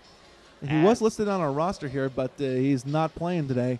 That could potentially be one of the reasons why we've got the result that we do right now. Tommy Jones was doing pretty well for us, but again, I don't know what happened. He was injured or whatever or whatnot, but I can't explain what's happening. But I don't want to say it's unfair to Evan Sawyer. It is kind of unfair to him because he had to take over for a brand new team. It's got to be the leader here. But we're going back to action here. But they've been doing okay in his absence, but against elite competition, well, this is what's happening here. 2nd down and 10, River Monsters from the Sharks' 24-yard line. 27.3 seconds left to go in our first half. The field repair has been completed. As Antonio Davis leans in, the refs blow the whistles. We're back to action. Davis with his running back Douse towards his left. Man in motion will be Evans on the near hand side. Picked up by Davis, looks around, throws towards his right, completed catch right at the Sharks 20. That is Willie Eidlet with the catch. He'll pick up about 5 after the catch, and he is about 2 to 3 yards shy of the first down marker. And Northern Kentucky will take their first timeout on the night. They have 2 left in the half. He was brought down to the ground there by number 9, Mike Davis. 28-9 River Monsters, 20.1 seconds left in the second quarter here. Brian, Northern Kentucky is really taking control in the second quarter. It was back and forth in the first, but Northern Kentucky has shut out the Sharks thus far. I don't want to say it. Well, I would say the Northern Kentucky deep offense has been average at best. I mean, they've scored on some big plays and on some special teams, but they've been average. It's the defense of the River Monsters and the offense of the Sharks that's really been the story of this game.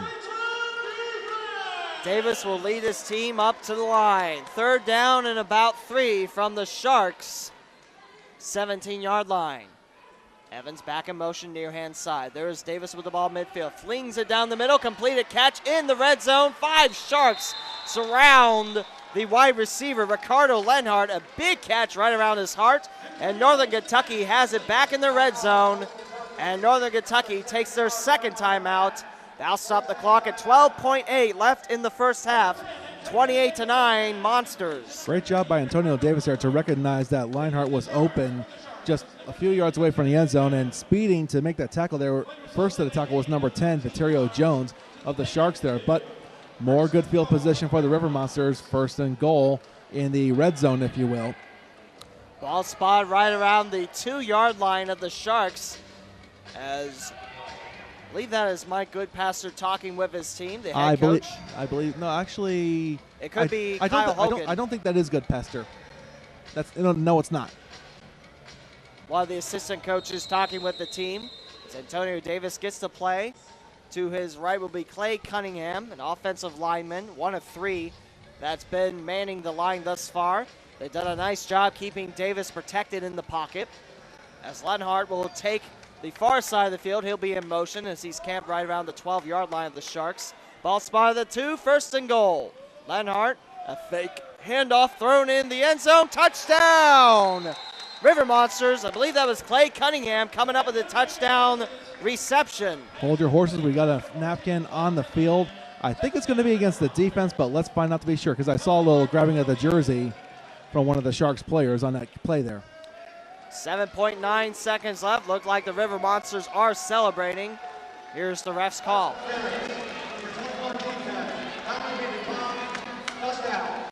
And Antonio Davis also joins along with the referee. So another good play there by the River Monsters offense.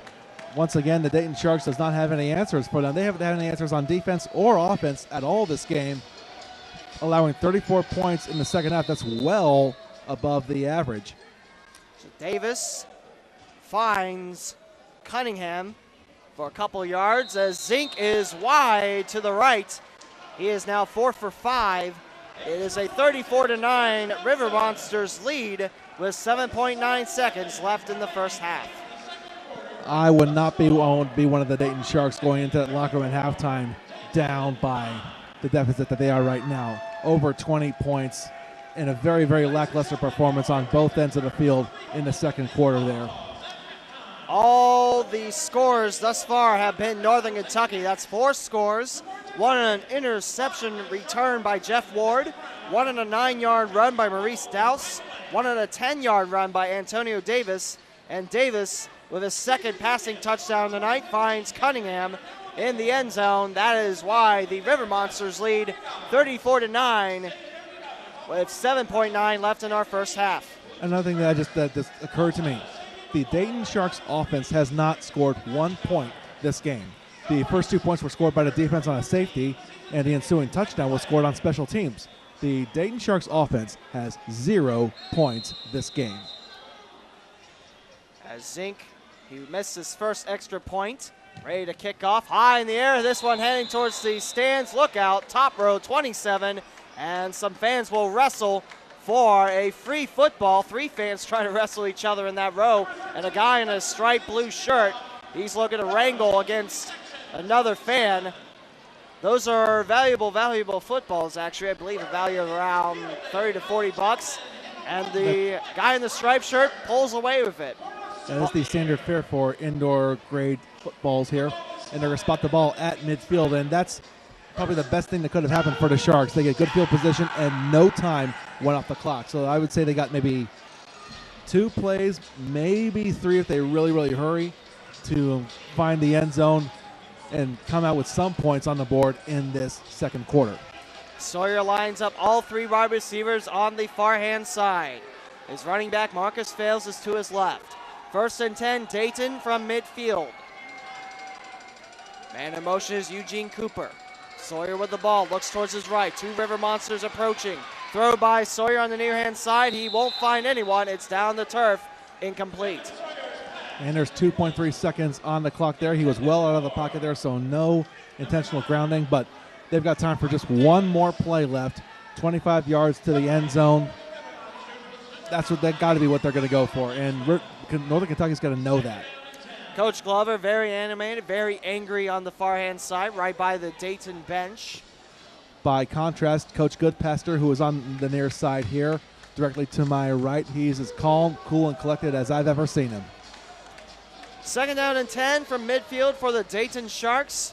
25 yards gets them their first points offensively, and the first point since the mid-first quarter. Man in motion will be Shearer, near-hand side. Sawyer backs up. Time is out. Throw towards the right. Off the hands of Dakota Marshall, the return man, and that is how we end our first half. Your score after 1 complete half, the Northern Kentucky River Monsters 34 and the Dayton Sharks 9. The story of the first half there, total defensive domination by the Northern Kentucky River Monsters. The Dayton Sharks offense has no answer for the River Monsters at all. And that important point you told me about, Brian, no offensive points for the Dayton Sharks in that first half at all. It was a safety stopped by the defense, and then it was a return on special teams. So the River Monsters have done a nice job thus far on defense and offense. And if they keep it up for the second half, they're off to the playoffs, and Dayton is done. Also, I'm looking at my the media note, the game notes here. Dayton averages, their defense allows 29.2 points per game. Northern Kentucky has already got 34 points on them right now. What does that say about Northern Kentucky, and what does it say about what they've done to this Dayton defense?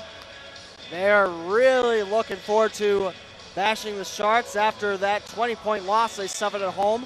And they're also looking forward to a trip to the playoffs. It'll be at Marion this upcoming Saturday. At Veterans Memorial Coliseum in Marion, Ohio. That being said, we will take a break for this halftime. Brian and I will step aside. We see Doug Brown trying to grab an interview for halftime. You're listening to the Gem City Sports Network, and you're also listening to the simulcast on the Michigan Regional Sports Network, Channel 7. Halftime score, River Monsters 34, Sharks 9. Stay with us, folks. We'll be right back.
There is a special someone that's a part of the Dayton Shark family that the Dayton Shark football team would like to acknowledge.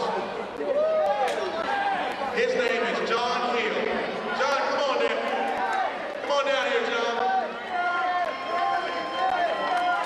Well, John, let me tell you a little something about John Hill. For folks that don't know, we are a 2-year team. We've been around for 2 years. And John came on board with us as our photographer. John is responsible for all the pictures that we take, all the posters, the entire media guide. And John came to work for us. So, having said that, John was diagnosed with cancer at the beginning of our season.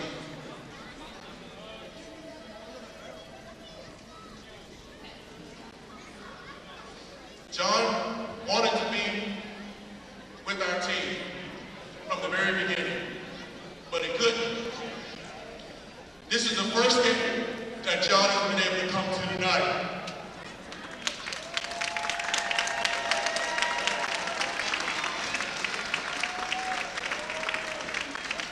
And tonight, we stand with John Hill in his fight for cancer. So John, we present this football to you from the entire Shark family. And John, keep fighting, keep the faith. Your Dayton Sharks.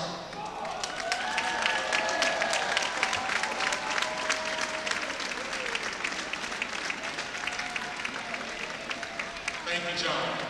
We stand with you, sir. I wanted to take a little time to talk to you guys about how we came to be as a football team. And we couldn't do this, of course, without our season ticket holders. So everybody in the season ticket holder, clap for me.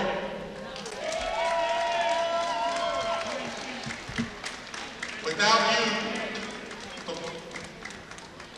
I want to thank Evans Arena Motor Works. That's the dealership right across the street. They were our first sponsor. I want to thank Fat Boys Tire and Wheel. I want to thank Smoothie King, David Buster's, Premier Health. Let's give a round for those sponsors that make it for the Dayton Shark.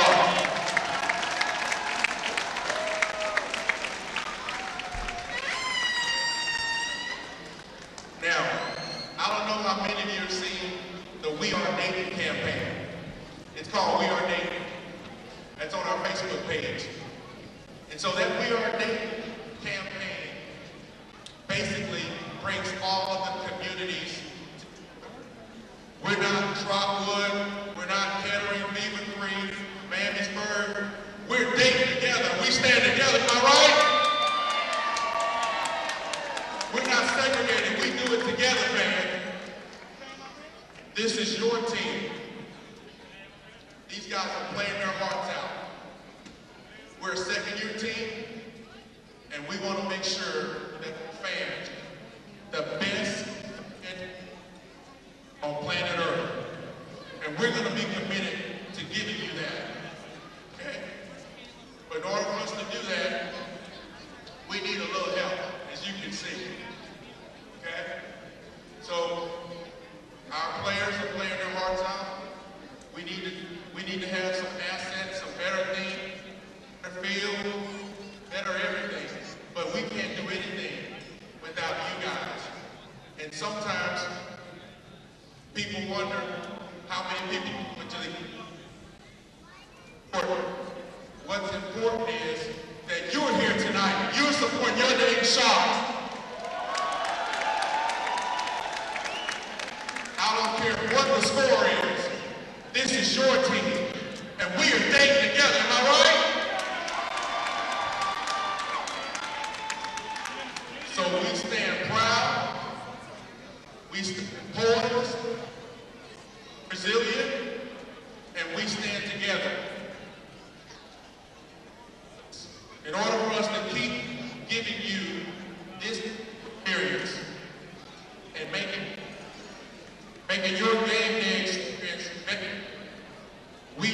important.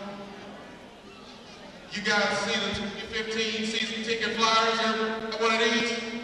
You guys.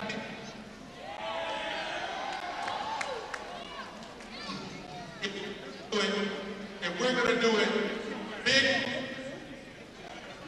going to do it bigger and better for next year, we cannot do it by ourselves. We need to give you exactly what you deserve, which is a fantastic football team, a fantastic fan experience, the best experience on planet Earth, and we are committed to doing that, but we need your help to do it. So, if you would please help us, because we got some sponsors that are looking to take our team to the next level. And part of what those sponsors do is they look and see how many people are coming to the games, how many people are committed to keeping a football team here in Dayton. So I ask you, continue your support. We love you, Dayton. Thank you.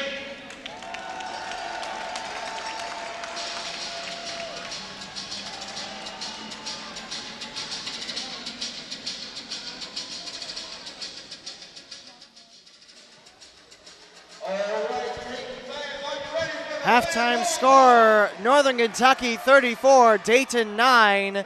We're at halftime. Brian Reese down on the field. Lee W. Mound here with you in the press box.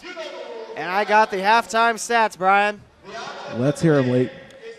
34-9 River Monsters. That's your halftime score. And here's something that I think you might find interesting, Brian. What's that? Total offensive plays and yards. Northern Kentucky 17 plays, Dayton 18. For the yards, River Monsters 90, Sharks 37. That tells a lot of the story there. And to go further into the rabbit hole, first downs 8-1 River Monsters. That's very, very telling. Rushing yards 6 times for Northern Kentucky, 24 yards. Dayton 5 times, -4. And passing yards, I'm sorry, Brian. Needless to say, the running game has not done very well for Dayton at all. And one more thing, passing yards, Monsters 66, Sharks 41. So that's your 37 yards for Dayton, 41 through the air and -4 on the ground. And for the River Monsters, 66 in the air, 24 on the turf.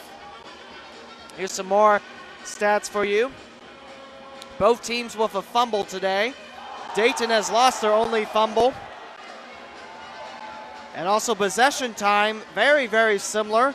Northern Kentucky, 15 minutes, 2 seconds. And for Dayton, 14 minutes, 58 seconds. Very, very even right there. Now here's your individual stats, Brian. Quarterbacks that look like this. Antonio Davis, 5 for 11 with 2 touchdowns, no interceptions, and 66 yards. For Evan Sawyer, 4 for 13 with no touchdowns, 1 interception, and 41 yards. Here's your pass receiving core. Eugene Cooper, 2 catches, 30 yards.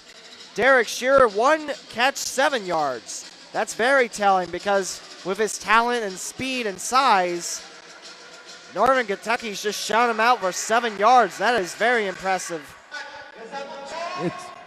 All you can say is it's very, very impressive effort from the River Monsters, and the Sharks have got a giant hole to dig themselves out of if they want to continue their season. Meanwhile, Northern Kentucky's pass receiving core, Sean McGarity, the lone touchdown through the air tonight. 1 touchdown, 37 yards. And there's 1 catch, and actually, there's a second touchdown not on here, and I can tell you that was Cunningham with his 1 touchdown, so that's 2 in the air. Meanwhile, Lenhart, 1 catch, 15 yards. Eidlet, 1 catch, 7 yards. Douse, 1 catch, 5 yards. So you know the Dayton defense is there, and they are forcing Northern Kentucky away too. So just the defense needs some rest. They need to get their legs back underneath them. I don't think it's so much that the Dayton Sharks defense needs to rest. I just think their offense needs to find an answer for this Northern Kentucky defense. Like you said, -4 yards, was that just running, or was that overall yards? That was running yards, you're right. Running yards only. But the disparity between the yardage for Northern Kentucky and for Dayton is also just, like you said, 90 to 37, was it? 90 to 37 total yards, yes. Yep, that, like I said, that says the story, and an equal number of plays, 17 to 18 in favor of the Sharks. So Northern Kentucky has been very, very efficient on offense, whereas Dayton is just very, very flat, less than ordinary, I'd say. Here's one silver lining for the Sharks on the stats. Kick returns, Demetrius McCray 3 times with the ball, 83 yards and 1 touchdown. His longest one was that touchdown-breaking return for 53 yards. Well, that was a good part there for the Dayton Sharks there, but there's a reason for that. It's because they've given up several touchdowns on several scores throughout this game. So, meanwhile, I believe, correct me if I'm wrong, did Northern Kentucky also have a return for a touchdown? They did have an interception return, I know that. No, Dakota Marshall, according to the stats, only 1 return for 13 yards. That's it. Okay, I must have been remembering something wrong. Regardless, however, it's 34-9, a 25-point lead for the, is it right, 25-point lead for the Northern Kentucky River Monsters. It's, like I said, giant hole that the Sharks have got to dig themselves out of. They got to knuckle up, buckle down, and get it in gear. And actually, Brian, I know what you were thinking. Jeff Ward's return, right? One return, 39 yards. It's in a different category, an MFG. Missed field goal, yep, that makes sense. That being said, we are about ready to see the teams back on the field. We just got done with the last Chukka Nerf football toss here at Hare Arena this season. Yep, and actually, fittingly enough, for the last contest of the game, we actually did have a winner. One of the footballs made it into the bucket. Very, very fitting. Also, the owner, Corwin Thomas, he made a speech before Chukka Nerf football about We Are Dayton. And I tell you, as a community, that is a very powerful message. Even if you're not into sports, arts, music, whatever you're into, we are Dayton, and we are a great community. I like the speech, Brian. That being said, the River Monsters back on the turf. They're donning their white jerseys tonight, green shoulders, scales all around the jerseys, with Raiders of the Lost Ark font and Batman Forever font for the numbers. Sharp That is kid. true, you're right. I wanted to say something during the beginning, but I was like, nah, I better not bring Batman Forever into it. Well, you did it. I did. Oh, well. And the Dayton Sharks are back out. Black jerseys, Carolina blue letters and numbers, white trim, and shiny black helmets for most of the Sharks. Some of them have the old helmets of last year. And with the Dave & Buster's logo on one side and the Sharks logo on the other side, if I'm not mistaken. Yes, that is correct, and that means the Dayton Sharks are the first team in the CIFL to have a sponsor on their helmets, according to their Facebook page. Would not shock me. That being said, Brian, I hope you're ready for another good half of football here. I am as ready as I'm ever going to be for the last home game of the season, the last regular season game. And I hate this, unfortunately, if the Sharks play in the second half like they did in the first half, it'll be the last game of the season for the Sharks.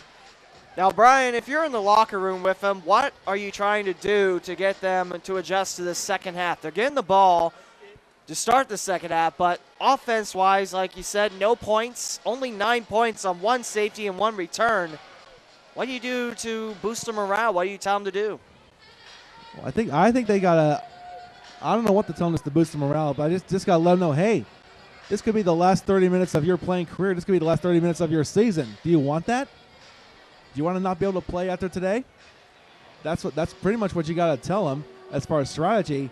It's clear that the running game's not working for them. They got to find a way to get the passing game into gear. Just got to find a way to get open and make some catches and get into the end zone. I mean, it sounds obvious, but I don't want to say it's simple as that, but it's simple as that. Now, about 2 minutes before we start action here, you're listening to the Gem City Sports Network, and you're watching it, or still in hockey mode there, aren't I? Yeah, just a little bit, but you're also simulcasted on Michigan Regional Sports Network Channel 7. My apologies, but thank you, listeners. We hope you're enjoying your Saturday night as well. About to say, after the season that the Dayton Demons had, I can't blame you for wishing that it was still hockey season. Also, that was about 30 games where I had to say you're also watching live. So, excuse me, ladies and gentlemen. And we do have other scores of other Dayton teams, so we do have a minute. Dayton Dragons fall at Lake County 8-6 today. That means they dropped the series at Lake County, and the Captains are going for the sweep. A battle of single-A teams for Cincinnati and Cleveland. So that's a good rivalry right there. But since the Dragons swept the first-place team back then, they are now 1-5 since that stretch. And also the Dayton Flyers softball team, that's where I just came from. They swept the first-place Fordham Rams in 10 innings, 10-9, and 7-3 in the second game. And that team broke the single-season record of doubles with 80. So that being said, I also want to wish the Dayton Demons congratulations on the Federal Hockey League Commissioner's Cup. Yes, that was a couple weeks ago, but a huge honor winning the cup. And what a party, too. Brian, you stuck with me. After that, you were here for the broadcast of that party, too. Yep, which is also available on gemcitysports.com. You can listen to it if you like. And, yep, it was a nice party here afterwards. And, well, let's just leave it at that. Third quarter is about to start. Dayton trails Northern Kentucky 34-9. The winner goes to the playoffs, faces Marion in Central Ohio Saturday. And the loser packs up their bags and calls it a 2014 campaign. Both teams enter 6-3 to start tonight's game. One will go to 7-3 and have the honor of taking on Marion, who is much improved from last year. Man, they were an impressive team both on the road, where you got to see Brian, and here, where I got to see with Michael Hearn. It's been a fun year to call. It's been fun. It's been very, very unique. It's sort of been an up-and-down roller coaster for the season here as well. Some great wins and some not-so-good performances, and I'm hoping we don't see one here today. I hope the Sharks can come back and make this exciting here in the second half, but they've got to do it. They've got to really get it done on offense. Northern Kentucky cuts this one away, and the Sharks will return it to start the third quarter. They won the coin toss, the Sharks did, and they elected to defer until our second half. Lee W. Mallon, Brian Reese with you here tonight from Hara Arena, the last CIFL football game here in Dayton, Ohio. 34-9 River Monsters halftime score. We're about ready with quarter number 3. Got 15 minutes back on the clock here just above the field here at Hara Arena. And the Sharks have already taken the field. Their special teams getting ready to get going. And the River Monsters are just leaving their bench right now. Their final players are leaving. And we're about ready to get some more football going on. Northern Kentucky will head from left to right, and Dayton right to left on your screens, phones, computers, whatever you're listening to. On your internet device. That's right. You can also listen on TuneIn as well. Just search for Gem City Sports Radio 1. Yep, TuneIn's available on all sorts of devices, phones, tablets, and even on your PlayStation 3 and Roku device. So that being said, Dustin Zink will get the ball to kick it away to start our second half. Northern Kentucky 34, Dayton 9. So kick in for the River Monsters again, number 13, Dustin Zink, back to return for the Sharks. It looks like number 19, Craig Wallace. 19, Craig Wallace Jr. will kick this one away. Zink will kick it towards the corner into section 30, and I think that went down the staircase heading towards the hockey locker rooms. So Dayton will get it back.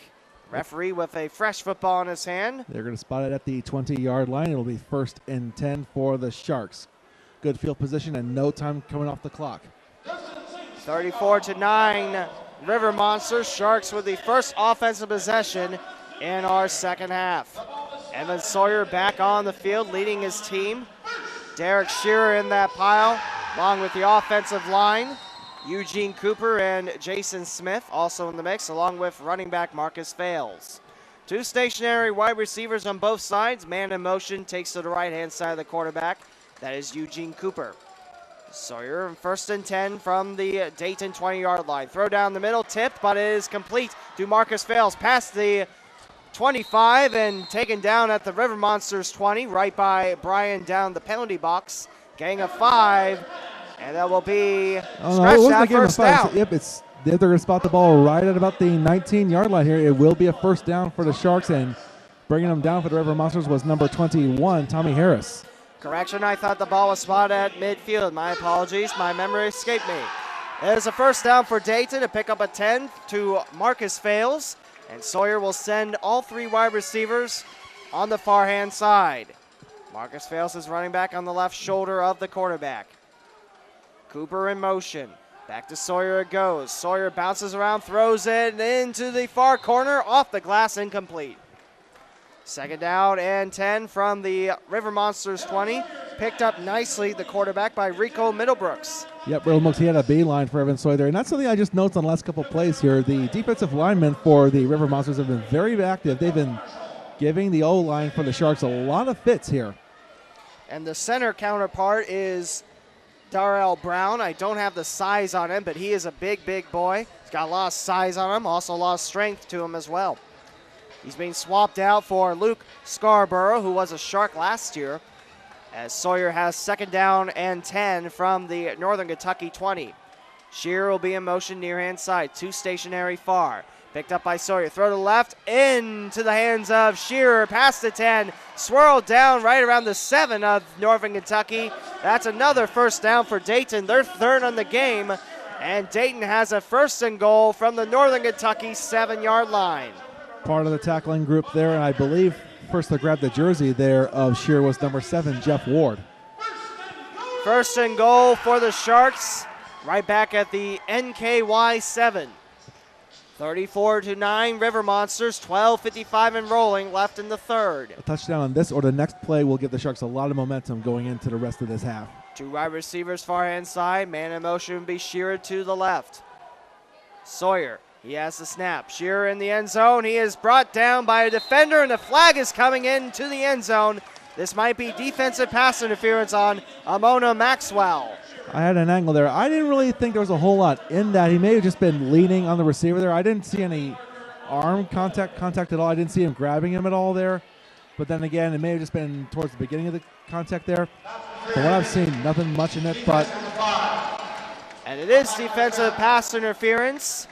And that will push the ball closer to the end zone for Dayton. It's in between the 3 and the 4 of Northern Kentucky. First and goal, closer to pay dirt. Yeah, I think even more important than that was the first down. Nope, they're actually going to move it to about the 1-yard line because, yep, the penalty occurred in the end zone, so they'll spot it at the 1. First and goal from the Northern Kentucky 1. 34-9 River Monsters. I would say you give running the ball a shot here. Fales is to the left of the quarterback. Here's a handoff, fake handoff, back to Fales on the second one. Fales pounds it in for 6. Touchdown, Sharks! I liked what they did there. They faked the handoff to the man in motion and then got it up to Marcus Fales after a couple fakes, just throwing the defense off and got it into the end zone. First offensive touchdown of the game for the Dayton Sharks, and it couldn't have come in a better time. 34-15, Northern Kentucky. Extra point coming up for Zach Van Zant. He is 1 for 1 in the first half. Big, big run for Marcus Fales. As Van Zant will have his holder, Eugene Cooper, right around the 10. Van Zant awaits this extra point attempt. Here comes the snap. There's the place. Here's the kick. Van Zant drills it between the pylons. Van Zant now 2 for 2 tonight. 34-16, Northern Kentucky. Perfect snap, perfect hold, and a perfect kick right between the pipes. It's 34-16, and I think more importantly than that, it's the shot in the arm that the Dayton Sharks absolutely needed to get back into this game. Now the defense has got to step up and stop the River Monsters. They can't allow any more points from this point on. They've got to look to stop them every single time. Now, Brian, like you mentioned, that offensive touchdown was a shot in the arm, but the defense has to put on the bandage too for the full effect. For Marcus Fales, that is touchdown number 6 on the 2014 season, and that gives Dayton 15 rushing touchdowns in 2014. You alluded to that the defense has really got to step it up as well. As we said before during the halftime break, the defense has allowed more points in this one half than they average this whole season. They've got to step up. If they can stop the River Monsters now and get their offense back onto the field and get some more points, it'll really turn the tide of this ball game. Van Zant awaits the kickoff. Dayton scores. It's 34-16. River Monsters. 11:03 left in the third. Van Zant slides over towards his left. He has the ball. Landing the tee, middle of the end zone line. Kicks it high into the hands of Dakota Marshall. He'll take off near hand side. He'll make a left-hand turn, squeezed by 3 Sharks right around the River Monsters 11-yard line. First and goal for Northern Kentucky at about their 11. Almost a wishbone there between Chris Respis and Josh Copeland getting the tackle down there. Great job by the special teams for Dayton Sharks to limit the return for... Who was that? I'm sorry. I'm confused trying to get all the stuff here at field level. Dakota Marshall with the return right. for Northern Kentucky. First and 10 for the River Monsters at their own 12. 10:24 left in the third quarter.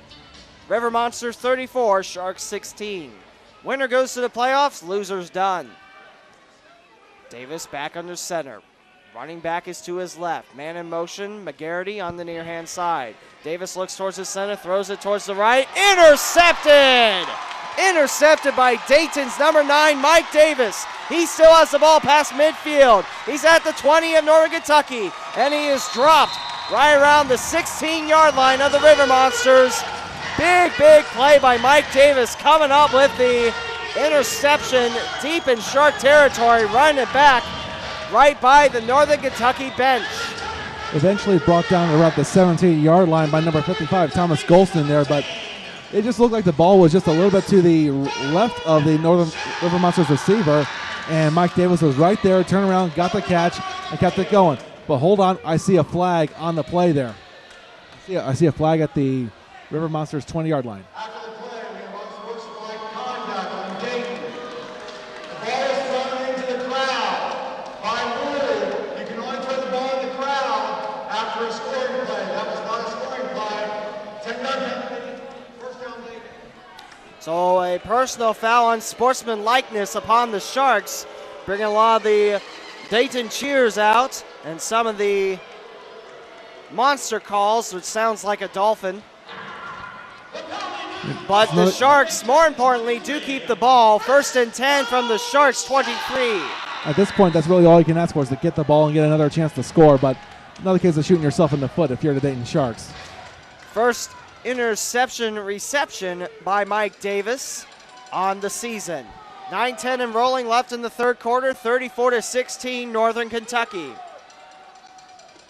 With it is Sawyer now. He looks down the center, bounces out, avoids one River Monster, throws it off to Sharks' hands, incomplete. Coming in for a hungry sack was Darnell Brown.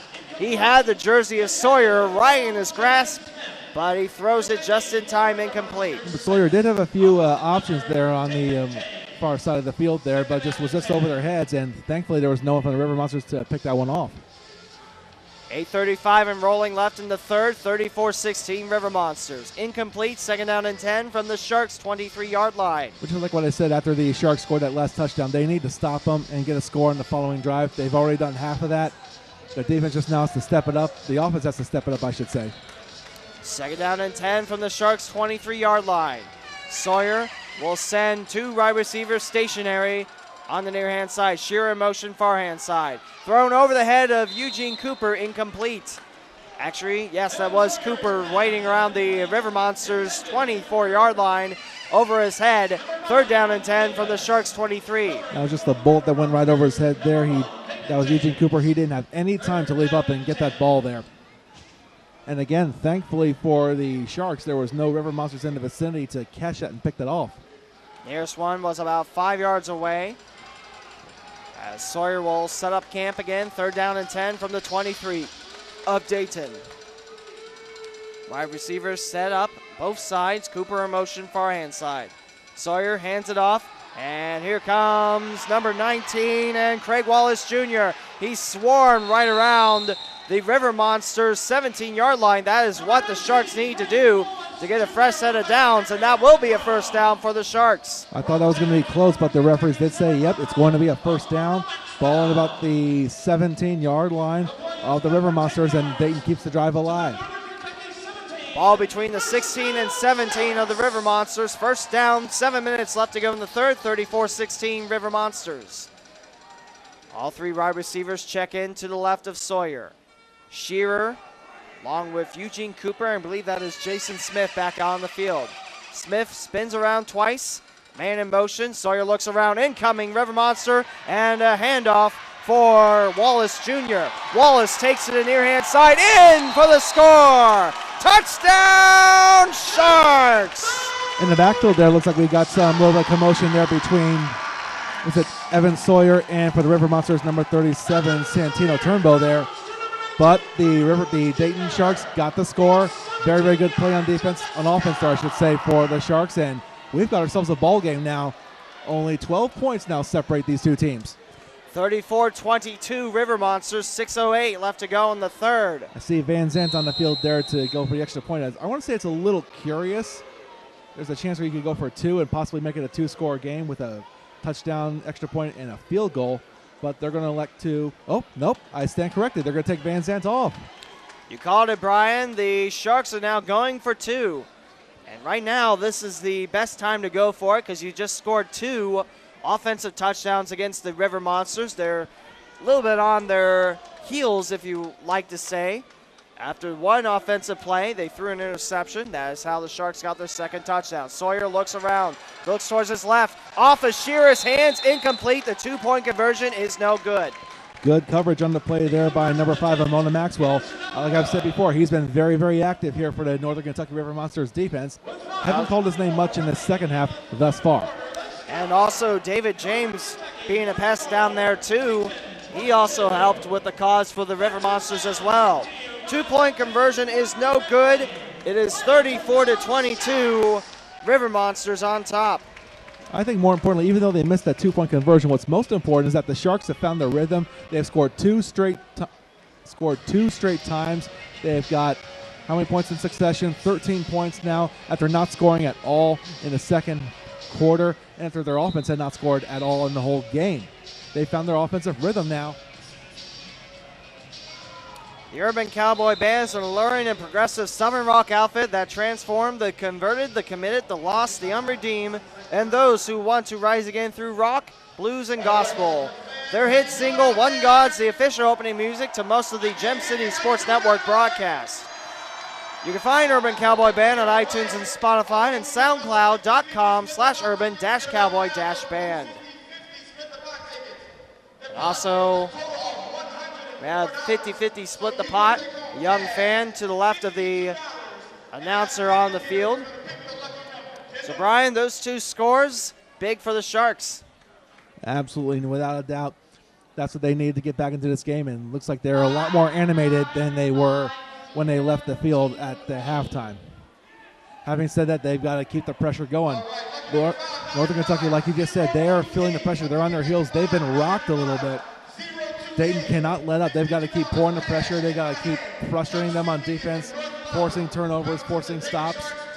And on offense, they just got to keep doing what they're doing right now. They seem to have figured out this Northern Kentucky defense out. They've got to keep pushing. 5:24 left to go in our third quarter. Dayton trails Northern Kentucky 34-22. Also, one thing I've noticed is that the running game has improved much more for the Dayton Sharks in this second half. Craig Wallace has really been turning it up a notch. He's been finding some open room to run and gain some really meaningful yards. Zach Van Zandt back with the tee. He'll line it up dead center. He's ready to kick it away to Northern Kentucky. One play for Davis thus far for the River Monsters, and it resulted in his first interception of the night. Van Zandt boogies towards his left. He'll take 3 shuffles like he always does. He'll approach it at an angle. Dakota Marshall deep to return for the River Monsters. Here's the kick from Van Zandt. Stays on the right-hand side over the head of And incoming number 6, Maurice Dowse. And here comes Marshall out of the end zone. Past the 15, past the 20. Taken down by Dante Johnson right around the River Monsters 21-yard line. And here comes a flag. You see a flag there. And like I said, with a game with everything on the line like this, tempers can flare up. I didn't see who had the extra shove at the end, but the officials are talking it over. Sharks are saying it's going to be against Northern Kentucky, but let's find out what the official word is. And here is that official word. After the play was over, personal foul, 14 wide, 10-yard penalty, first down. I want to say he said number 14, Brian. That'd be Clay Cunningham. That's what I thought I heard too. So 5:10 left in the third, 34-22 River Monsters. The Sharks have scored 13 in this third quarter, and the River Monsters have yet to score in this second half. Tables sort of being turned on the River Monsters here in this third quarter. But the Sharks have got to keep it up on defense and also on offense as well. And plus, River Monsters are not shy about going long. Antonio Davis will send a man in motion on the right-hand side, near-hand side. Davis bounces around, throws it towards his right. Almost picked off by an incoming Mike Davis for his second, but he swats the ball away from Eric Evans. Incomplete, second down and 10. There was no way that Davis was going to get the pass there, but he was in the right place at the right time and just swatted the ball back down to the ground. No chance, but we've got a call. Clay Cunningham called for offensive holding. Still first down for Northern Kentucky. But let's see where the referee spots the ball. I think it's going to be half the distance to the goal, so. Right at the 8. So 4:57 and rolling left to go in the third. 34-22 River Monsters. Now, just me, but I'm not so sure you would take that penalty just to force them for 3 plays instead of they giving another first down now. But it's been done now, so it's now a chance for the Sharks to push him back even further. Antonio Davis gets the call from his coach on the near-hand side of the end zone. He'll send Eric Evans back to the near-hand side in motion. Davis past the line now, snap to Davis in the end zone. He'll scurry around. He's stopped right around the 5. He's got 2 Sharks, and as Davis slung around the end zone, he gets rid of it, and the refs signal safety. Second safety on the game for the Dayton Sharks defense, and now this deficit has been trimmed to 10. The Shark Tank is loud and electric right now, and Antonio Davis was pleading to the official that he got the pass off in time, but the referee did not have any of it, and it is now a 10-point game, 34-24. Still in favor of the River Monsters, but the momentum is now on the side of the Sharks. Like I mentioned, second safety for Dayton tonight. That's how they got off to a 2-0 lead. It looked like Davis did get rid of the ball, but I think the referees are saying he had it for too long and a Shark was clawing at him. There was no way he was going to shake that defense. And I believe that's why the Stripes called it a safety. Yep, I believe he was in the grasp there. It definitely would not have been an intentional grounding because he was well outside of the pocket, but he was in the grasp of one of the Sharks players, and he may have been thrown into the boards, which is out of bounds, which out of bounds is just as good as the safety here. So Dustin Zink will go back to kick away. The Sharks will get the ball after their safety. Craig Wallace Jr. will be the return man, a couple yards in front of his end zone. 34-24 River Monsters, 4:18 left in the third quarter. Zink squares to kick this away. This one almost scrapes the scoreboard, but it bounces off the protective net used for hockey games. And it will be off the net. I believe they'll spot it at the 20 since it was not returnable. First and 10, Dayton coming up. 4:18 left in the third. 34-24, Northern Kentucky. And if you're Dayton, you just got to keep doing what you're doing. They've been doing a much better job, like I said before, in a running game, specifically from number 19, Craig Wallace. He's been finding holes, finding ways to get some meaningful yards here against this Northern Kentucky defense. They just got to keep doing that. And Evan Sawyer's been finding some guys open recently as well. So good job to turn it around in the second half for the Sharks. They just got to keep it up. Sawyer back on the field. 4:18 left in the third. 34-24 Northern Kentucky. Winner goes to the playoffs and loser goes home. All 3 wide receivers check in far hand side. Shearer in motion. Sawyer with the ball. Flings it towards the right. Shearer is about 5 feet away from the ball. Incomplete. I like the idea of passing it to Shearer there, but like you said, just a few yards ahead of him on the coverage there for the Monsters was Jeff Ward there. I think he just had the right angle on Derek Shearer, couldn't let him get to the ball in time. And you see some low 5 there from one of his teammates there. But good idea. I like that play from the Dayton Sharks. Also a good idea. A quick strike puts the River Monsters back on their toes, and you could trim the lead down to 3 with an extra point. But it's 2nd down and 10 from the Sharks 20. Vale sets up as a tight end. Man in motion on the far hand side. Pick back up. Sawyer flings it towards his right. Empty field. And taking it down to the turf is Jason Smith. 1st down, Dayton right in front of the old WEBN banner. And the Sharks are moving the ball forward.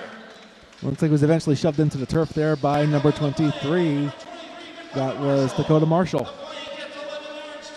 1st down for Dayton at the Northern Kentucky 19. Fresh set of downs await at the 9. 19 yards means 6 more points for the Sharks.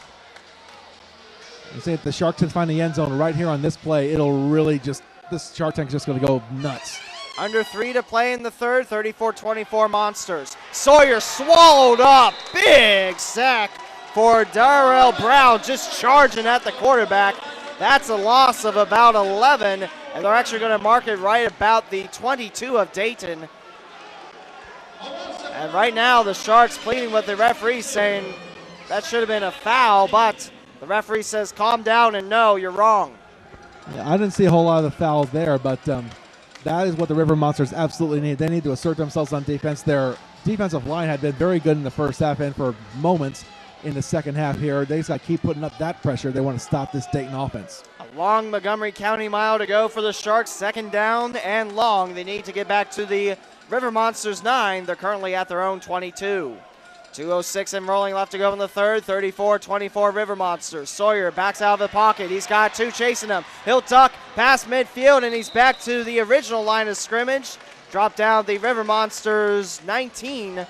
It'll be 3rd down and 10 for Dayton. Actually, I think it's going to be a little bit short of the original line of scrimmage. I think about maybe a yard. Actually, I stand corrected. It will be at the line of scrimmage, but he was brought down on the play by number 1, David James. But a good scramble there by Evan Sawyer to find some positive yardage and get things back going in the line for the Sharks.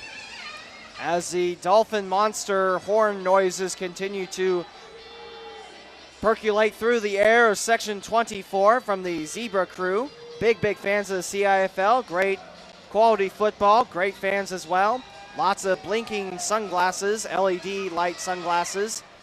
Lots of horns that sound like dolphins. 1:10 and rolling left in the 3rd, 34-24 Monsters. Back over the ball, Sawyer. He'll fling it towards his right. It's a completed catch. Here comes Wallace Jr. on the reverse. He's got open room, knocked down 3 feet in front of the marker. He'll pick up a couple yards. There's a shove of David James. Pick up a 3, Wallace Jr. on that reverse. 4th down and about 7 for Dayton. Amona Maxwell here for the River Monsters had some words with the official there. Just like I said, emotions are high. Everything is on the line here in this game, and it's now 4th down, and this is make or break time for the Dayton Sharks. If they can get the 1st down here, it'll keep them alive, give them a chance to get another score. But if the Northern Kentucky River Monsters can stop them, I think it'll turn the momentum away towards the River Monsters now. And Brian, remember in that first half, Dayton turned the ball over twice in the red zone on downs. 13 seconds and rolling left in the 3rd, 34-24 Northern Kentucky. 4th down and about 9. Are they going to get the play off before the end of the quarter? 3 seconds left, 2 seconds left. No. They'll call a timeout. The Dayton Sharks will. Timeout for Dayton. 2.1 seconds left in the 3rd. And that will be the first timeout used by the Sharks. Now I'm in basketball mode, Brian. And we got a lot of stuff going on here at the Gem State Sports Network. We got hockey, we got football, we got basketball, we got everything. I can understand why it would be hard for you to shift gears here. It's hard for me to shift gears as well. So that being said, timeout taken by the Sharks. They got 2 left in the half. They trail by 10 to Northern Kentucky. This has been an absolute great 3rd quarter for Dayton. A great way to get back on your feet. You were down 34-9, and right now with 2.1 seconds left, you're very close to shutting out the River Monsters in the 3rd quarter. pending just a disastrous play from the Sharks on this last 4th down play here, I think they will shut the River Monsters out. But we've seen some crazy things happen before. That Jeff Ward interception return, that was pretty crazy back in the second quarter, Brian. Indeed it was. Just as was, who was it? Was that Craig? Well, no, that was Mike Davis that had an interception early in this quarter as well. Yes, it was. 4th down and about 9 for the River Monsters 18. The Sharks need to get to the 9 for a fresh set of downs. Last play, the 3rd quarter coming up here. Will it be goal for the Sharks or will it be a stop for the River Monsters? Sawyer stands in, 2 wide receivers, far hand side, stationary man on the near hand side, man in motion, takes his place. Sawyer high snap, time out of the 3rd quarter, throw towards the left, complete by Shearer, and he stretches past the 9. Did he make it? Did he make it? The River Monsters said no, but looks like Shearer crossed the 9. Right now the refs are talking it over. What I think may have happened, one of the River Monsters is holding the ball. It may have been a strip and a recovery for the River Monsters, but the referees are conferring right now. Very, very tense situation right here at about the 10-yard line on the near side of the field here. And the referees are saying interception. No, they're going to say River Monster football. Because I saw it was a completion for the Sharks, and that was Derek Shearer tried to just stretch the ball out to get it across the line, and he lost control of the ball. So the River Monsters have it back at between the 9 and the 10. Man, Brian, that was very, very close to a first down for the Sharks. But that ends our 3rd quarter with the Northern Kentucky River Monsters on top of the Dayton Sharks, 34-24. And that looks like Coach Glover is going to have some words with the head official here, right at about the 10-yard line here. But again, end of the 4th quarter, they're going to move it toward the other end of the field here. But a great 3rd quarter there by the Dayton Sharks, despite turning it over on downs in that last play there. And it looks like the referees might be talking it over again as Coach Glover having a discussion with him. Looked like, to be fair, it was right by the hockey boards and kind of our blind spot up here in the press row. It was a blind spot here. I could see him stretch the ball. I didn't see what happened beyond that. It looked like he stretched past the 9, but did he have possession or not? That's the thing I can't tell. I was not at a good angle to see it myself as well, and that's what the officials are talking about. Or at least he's trying to get an explanation as to what's going on.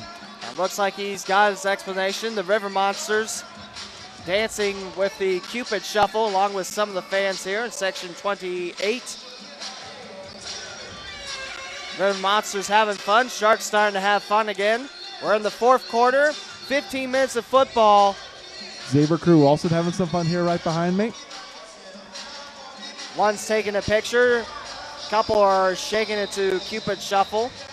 The Zebra Crew have black and white referee shirts, and on the back they have a lot of signatures as well. So here we go. 1st and 10 for Antonio Davis and the River Monster Crew. From their 10, Davis handoff. And coming with the ball is Maurice Dowse. He'll take a slant, bumped into the glass right around the 13-yard line. Pick up of about 5 for Dowse. First on the tackle for the Sharks was number 10, Viterio Jones. A fellow Dayton Dragons worker. He works in ticketing and customer service, I believe. And the ball will be spotted at the 14. That's a pickup of 4, 2nd down and 6 for the River Monsters. And if you're the River Monsters, a score on this drive will really deflate the Dayton Sharks. Lots of riding on this one drive here. Davis back on the field, man in motion, near hand side. Handoff, fake handoff, and taking a shoulder was Davis. He slowed down right around the 16 by 3 Sharks. Nice run by Antonio Davis, but 2 Sharks came in close on his quarters. 3rd down and about 5 now. They're going to spot the ball. They'll make it 3rd down and about 4. They're spotting the ball at the 17. I want to say Chris Respis was first on a tackle there for the Sharks. I can't say for sure, but it's 3rd down now for the River Monsters. The Sharks have got to, they can't allow a gain of yards here. And if you're the River Monsters, they just got to keep on charging. 3rd down and 4 from the River Monsters 17.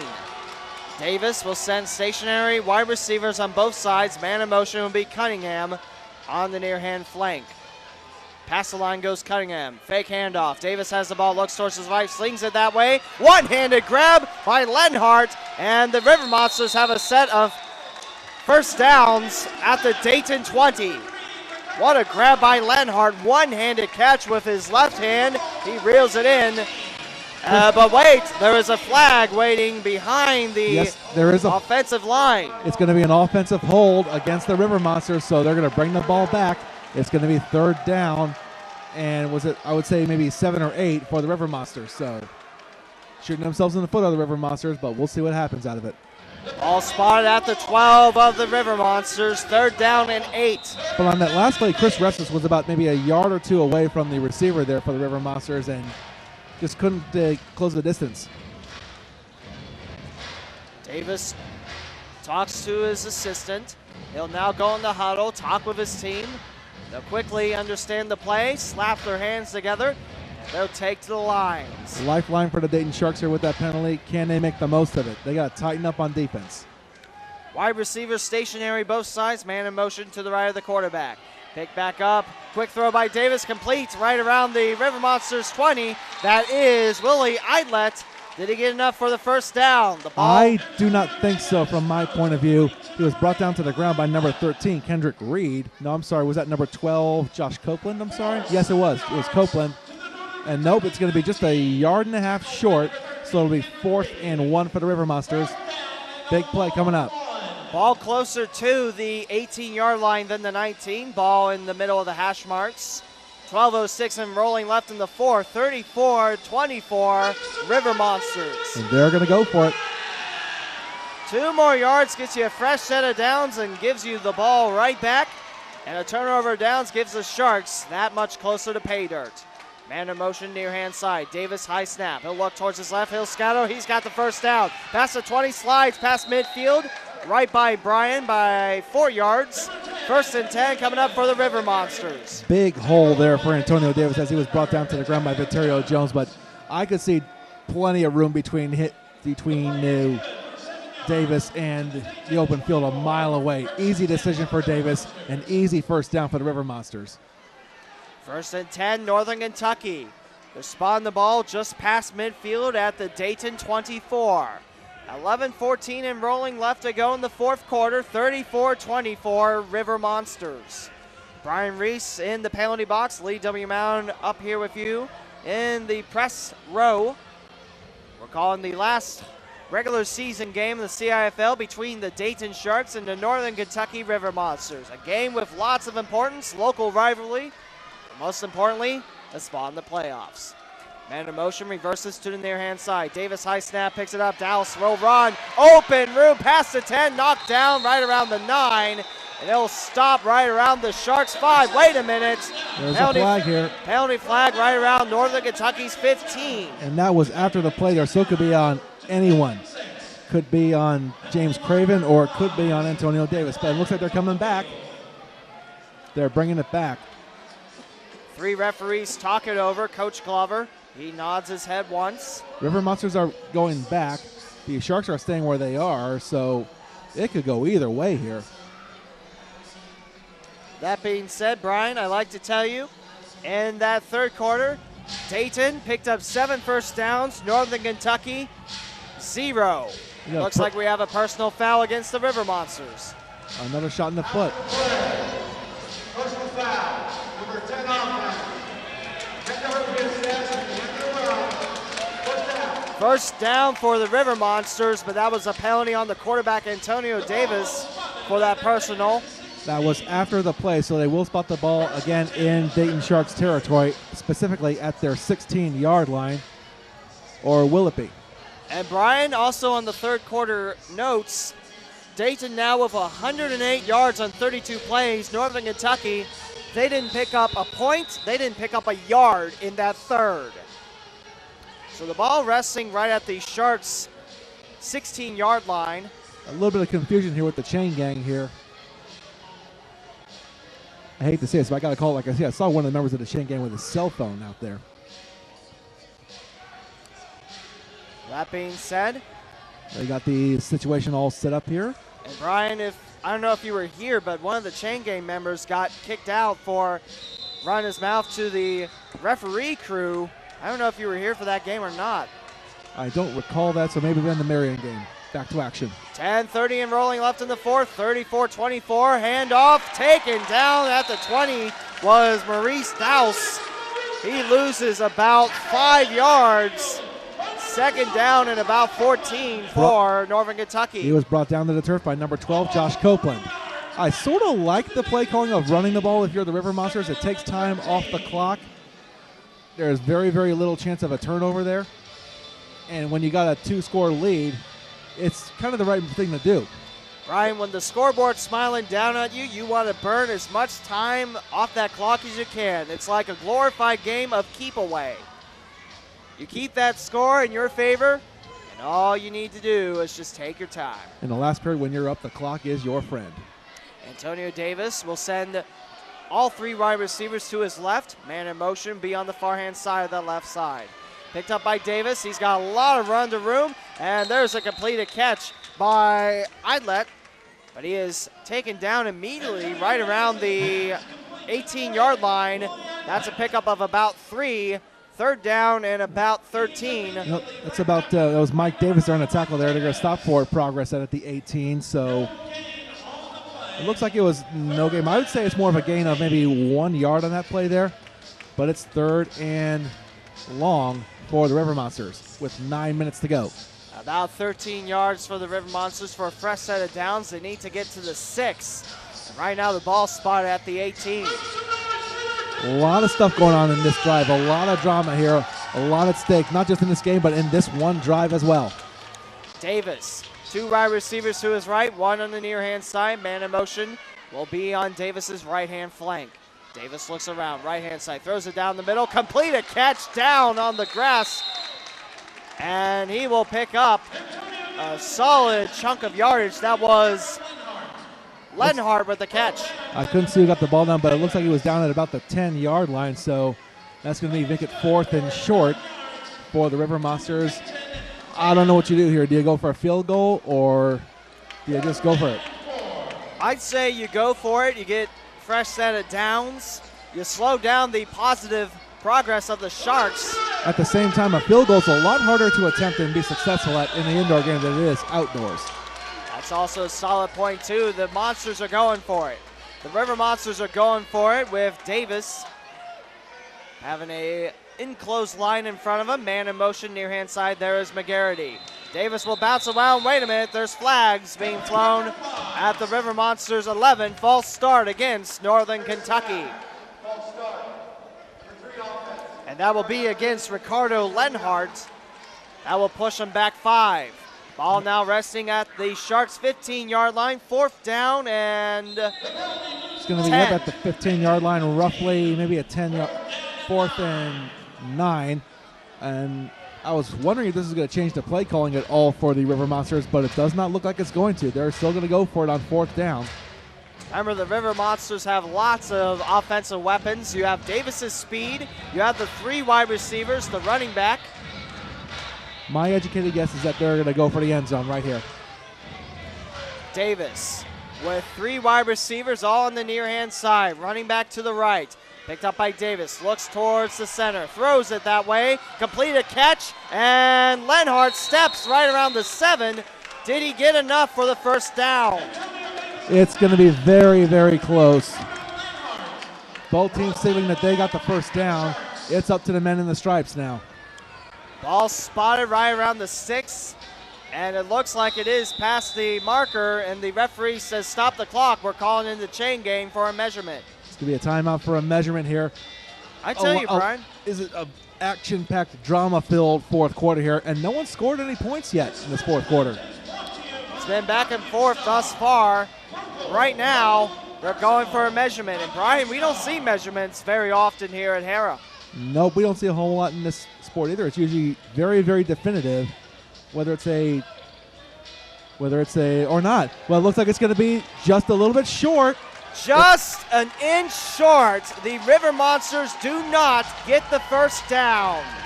And Goodpaster for the River Monsters is not a happy camper there. He is pleading his case to the officials. He is not happy there, and I can't really fault him for being unhappy there with call that close, but it just did not go his way, and the Sharks now have the ball at their own 6-yard line, 44 yards to go to the end zone. But without saying much, they need to score on this drive, and they got to score somewhat quickly before the 1-minute warning. They have 6:53 left in the fourth. River Monsters 34, Dayton 24. Northern Kentucky has yet to score a point in this second half, and Dayton has yet to score in the fourth quarter. The Dolphin horns go around. I'm sorry, but that's what I'm calling them, Brian. And we have a media timeout. Brian, most of the fans have stuck around, the River Monster fans and the Shark fans as well. Both sets of fans have been very, very loud here. The River Monster fans are supporting their team. The Sharks are supporting their team. It's going to be like I think it's going to be like this the whole game unless the River Monsters can score on one play and make this a 3-score game. I think it's going to be just blow for blow. It's going to be I've got no words for it.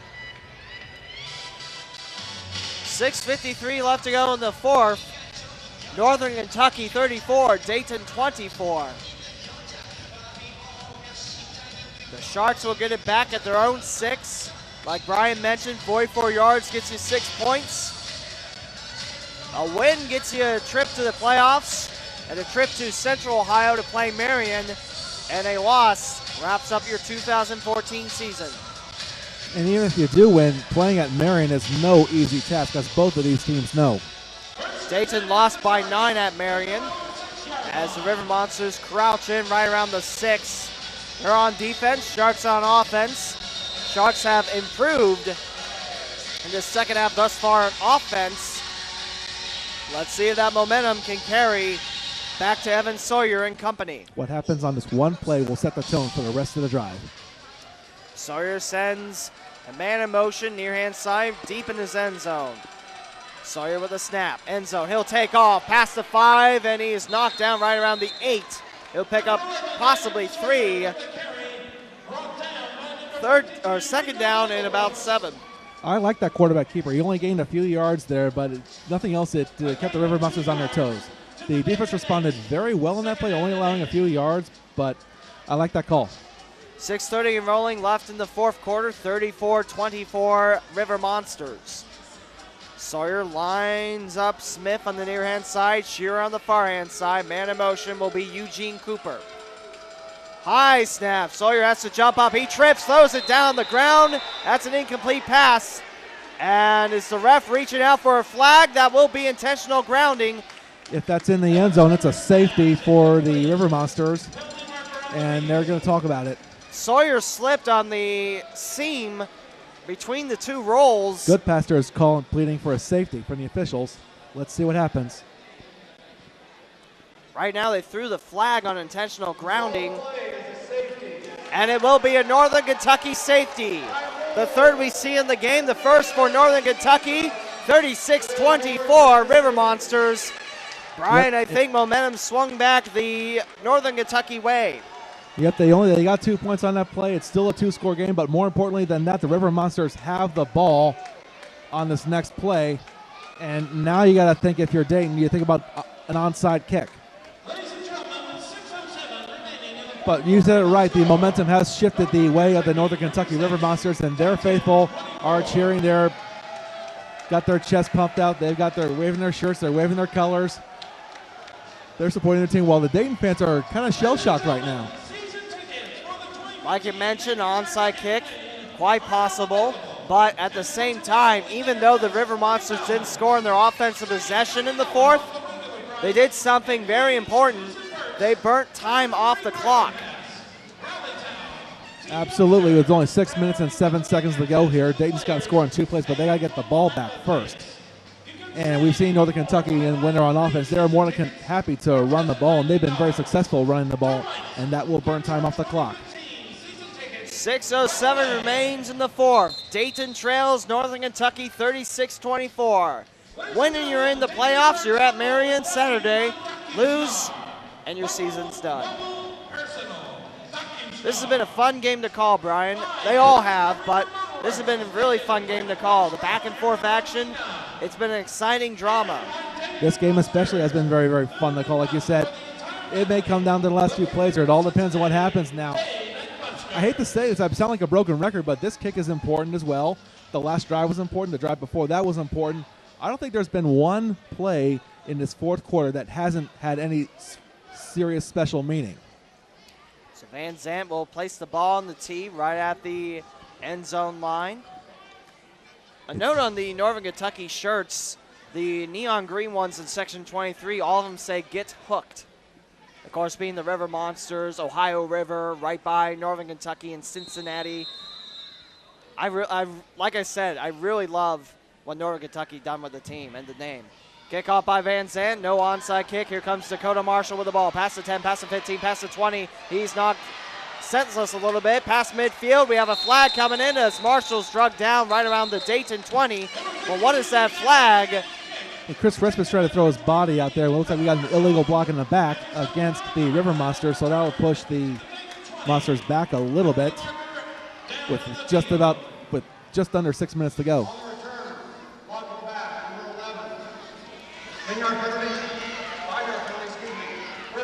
Eric Evans with that 5-yarder against him for the illegal block in the back.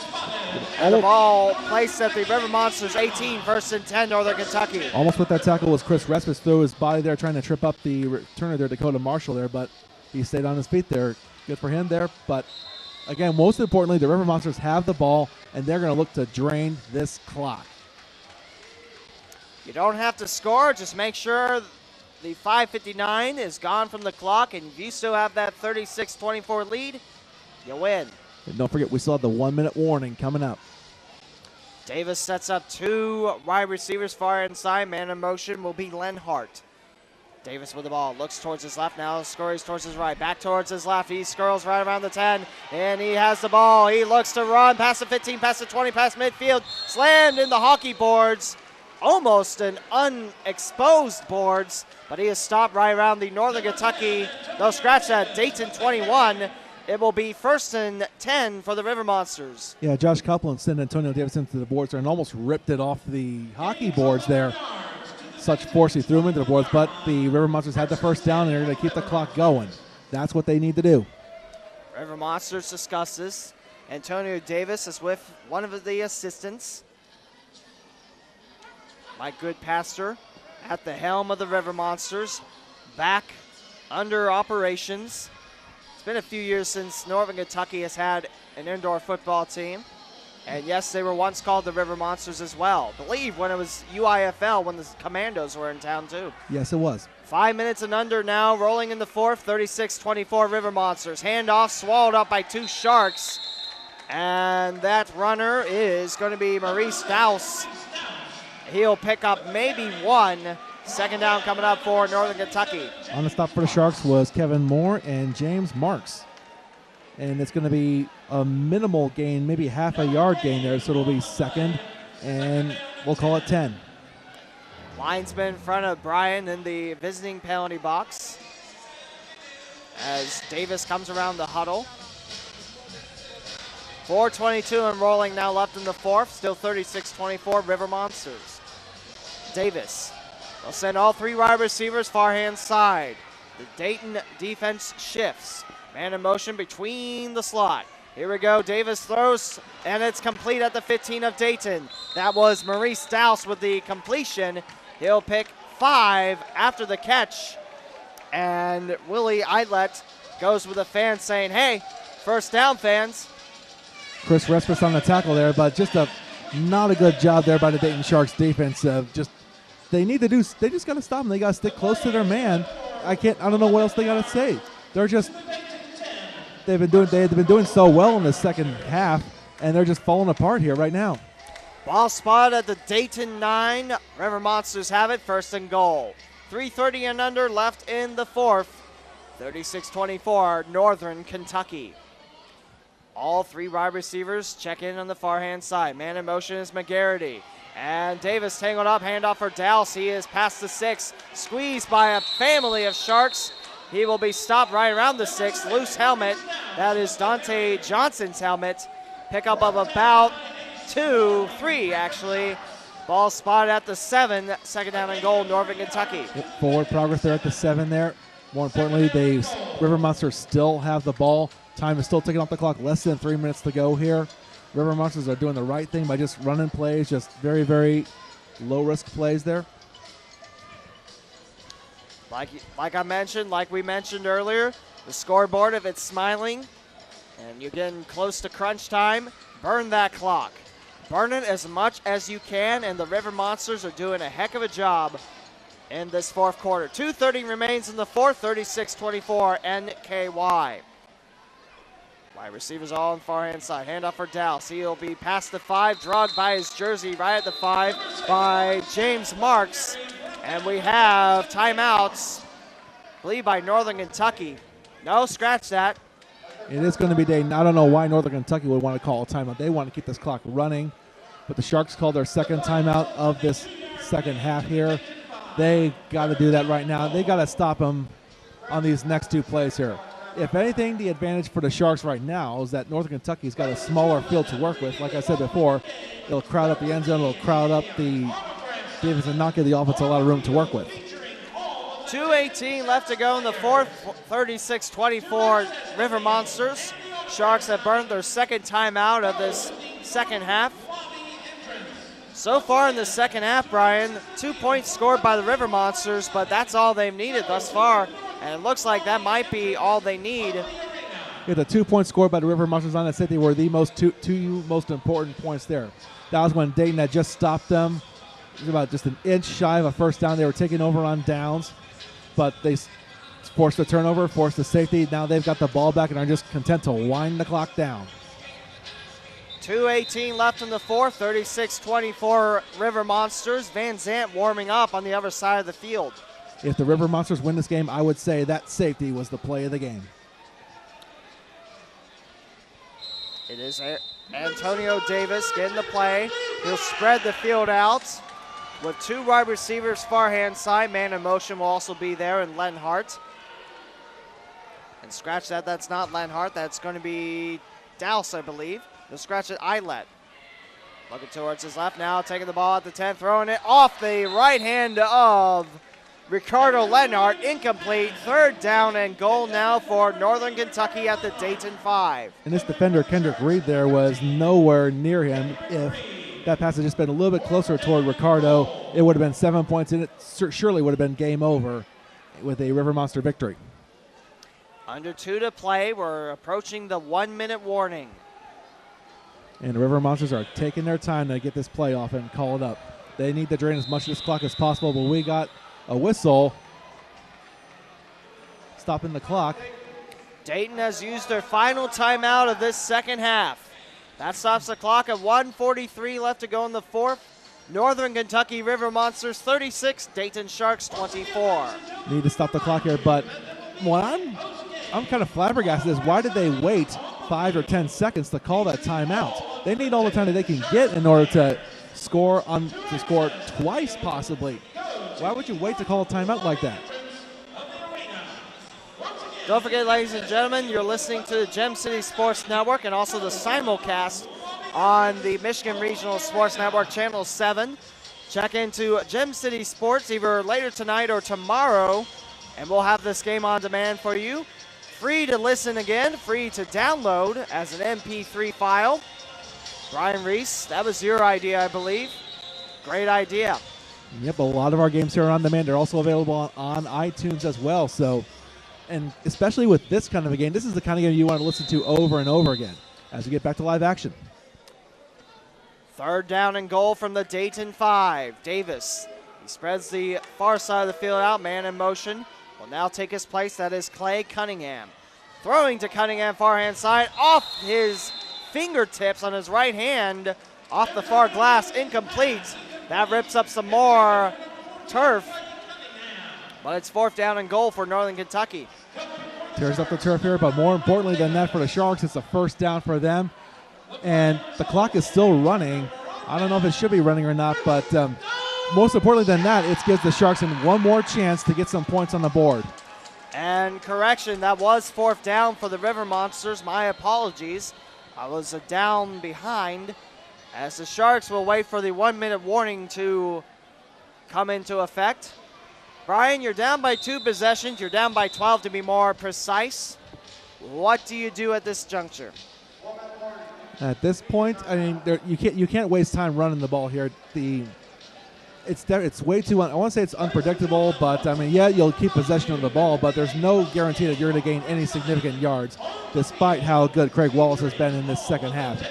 Evan Sawyer's got to just got to load up his arm and just go for it. Now, Brian, would you go for a quick airstrike into the end zone, or would you try to spread out the field as much as possible? At this point, I'd say you try to spread out the field as much as possible, but you got to throw it to either side because with this 1-minute rules, anytime you get the ball out of bounds, it stops the clock. So, and you got to use every bit to your advantage. Ball resting at the Dayton 5, 1st and 10 for the Sharks. 36-24 River Monsters. We're under a minute to play in our contest. The winners go to the playoffs in Marion, Ohio. The loser, they pack it up and go home. Timeout, Northern Kentucky. Looked like the defense wasn't too comfortable with the Sharks setting up the cards on the table, so they're going to have a word about that. Or if nothing else, just maybe a little bit of mind games, just making the Sharks question what they're going to be doing on offense for this play. River Monsters with their first timeout taken. But as I was about to say before, even if the Sharks do score on this next play here, they have to go for an onside kick because they do not have any more timeouts left. They cannot stop the clock. And even though the River Monsters even though here in the CIFL, there is no kneeling down unless you're up by, I believe, at least 22 points. They still have to run the ball, but they're going to run the ball regardless and just let the time drain off the clock. So tough road to hoe for the Dayton Sharks. They've got to, again, score, onside kick, and then score again. Fourth quarter in effect. 1 minute left to go. Northern Kentucky 36, Dayton 24. A 12-point lead for the visitors as they look to punch their ticket to Marion, Ohio for the playoffs. 1st and 10 from the Dayton 5. Sawyer looks towards his left, scrambles around, throws it, and it's a complete catch at the end zone line. Marcus Fails scurries past the 15, knocked down right around the 18-yard line. And that is a first down for Dayton. They're out of timeouts. You got to go quick. They signaled to stop the clock there. I don't know if that was just to move the chains or whatnot. Yes, it was. They're going to run the clock again. Here we go. Under 50 seconds now, and wait. The refs blow their whistle, stopping the clock at 46.2. We have a down River Monster. One of the River Monsters is down. Darnell Brown is down for Northern Kentucky. And I tell you, Brian, he's had a huge part in this game. Especially one monstrous sack, I believe. They're resetting the clock to 51 seconds here. And I thought the referee... I think the referee was just, you just told I keep thinking he's pointing at me, Brian. It's like, hey, you come down here. He was pointing, I don't know if he was pointing to the medic or if he was pointing to one of the zoo crew, or the zebra crew guys. I thought for a minute he was pointing up, it's like, hey, you suck. Like he could hear me up here, I don't know. Or maybe he was trying to talk into the microphone, but I don't know. 51 seconds put on the clock. They're taking the River Monster back up on his feet. And Darnell Brown, he's hobbling a little bit. He's got his trainer, both trainers on both sides, but he is walking under his own power. That is a great sign, Brian.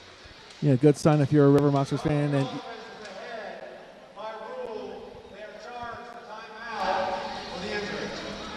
so one of the River Monsters went down with an injury. As the referee said, by rule, they're charged with a timeout.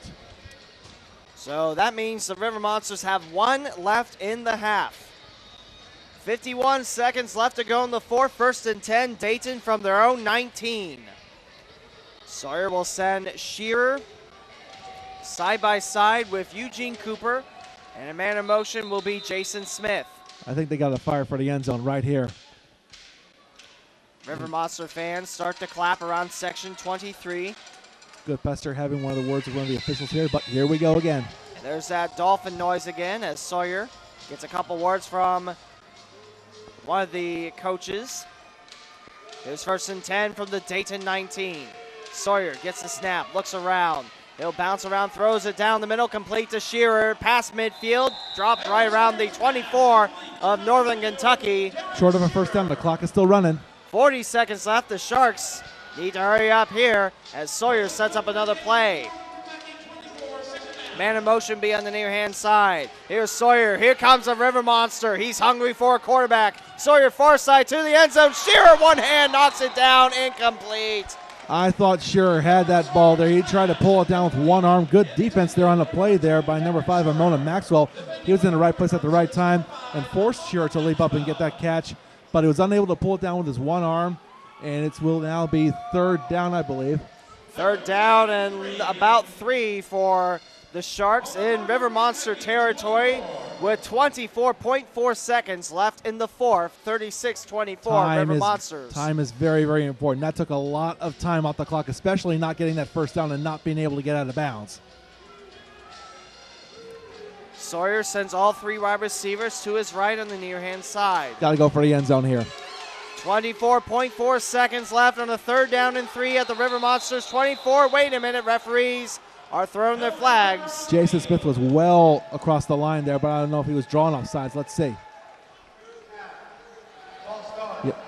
They're going to call it a false start against Jason Smith there, shooting the Sharks in the foot with that just miscommunication there between the Sharks. This makes it 5 yards tougher for the Sharks to get into the end zone. Now you really have to gun it in the end zone, Brian. Now with your 3 wide receivers, looks like it's Smith, Shearer, and Cooper out there. You also have Marcus Fales as a eligible receiver. Also a reminder, the Sharks have no timeouts left. 36-24 River Monsters, 24.4 seconds left in the game. Sawyer bounces towards his right, 20 seconds now. Throw, picked off by Brian Abshire. He strips it away from the Shark receiver, Jason Smith. One of the River Monsters waves towards I want to say he was waving towards the Sharks fans, but he was waving towards the River Monsters fans. Brian, that put the lock on the coffin. The River Monsters, wait a minute, flag flying back at the Sharks 15. That's probably going to be an unsportsmanlike conduct penalty, but at this point it's pretty much meaningless now. The referee pointed towards the bench. That might be a bench warning. We'll see what happens, but going back to that one play there, I don't think Jason Smith really had that ball at all there. It was maybe within his reach, but at the right place at the right time. Well, who was that? That was number, I can't remember who it was. That was number 12, Brian Abshire. Unsportsmanlike conduct, number 52. Offense. 10-yard penalty. First down. Rico Middlebrooks with the unsportsmanlikeness, a former Commando and a former Dayton Shark of last year. Fans are starting to file out as the River Monsters have it 1st and 10 from their 15, up by 12, 17.2 seconds. You can't kneel down, like you said, unless you're up by a big margin, but looks like the River Monsters are heading to Central Ohio Saturday for the CIFL playoffs. And the Dayton Sharks will miss the playoffs in their 2nd year of operation. And that's a bit of a shame. They had a very, very good season. They worked really, really hard. They were poised to make the playoffs, but I just think an ill-timed loss to a surprising Chicago Blitz team may have dispelled doom for them. Low snap picked up in the dirt. Here comes Dowse with it. He's rushing past the 15, dropped right around the 18. There's a droppage of a handband. That looks to be the last play of the game. Your final score tonight, the Northern Kentucky River Monsters 36 and the Dayton Sharks 24. And with that, the Northern Kentucky River Monsters will go to Marion, Ohio for the South Division Playoff Championship. And for the Dayton Sharks, it's been a very, very good season, but the game is over, and their season is over as well. With the win, Northern Kentucky finishes the regular season 7-3, and they're off to the playoffs in Marion, Ohio. The Dayton Sharks finished 6-4. They've missed the playoffs. Brian, a good comeback by the Sharks in that third quarter, but it wasn't enough as Northern Kentucky only scores 2 points in the second half to win 36-24. And like I said at that time, the play of the game easily had to have been that safety in the end zone when Evan Sawyer just couldn't get that pass off in time. that really set the turn the tide for this game, because before then, the Sharks had the momentum by far, but once they gave up those 2 points and gave up the ball to the River Monsters, they killed a lot of clock, and despite not scoring on there, they just took, like I said, took a lot of time on the clock, 4.5 minutes, and made things really tough for the Sharks, and they just could not come back. With that being said, we'll wait for the final stats, and we'll recap this final game for the Dayton Sharks in 2014. You're listening to the Gem City Sports Network with a simulcast on the Michigan Regional Sports Network.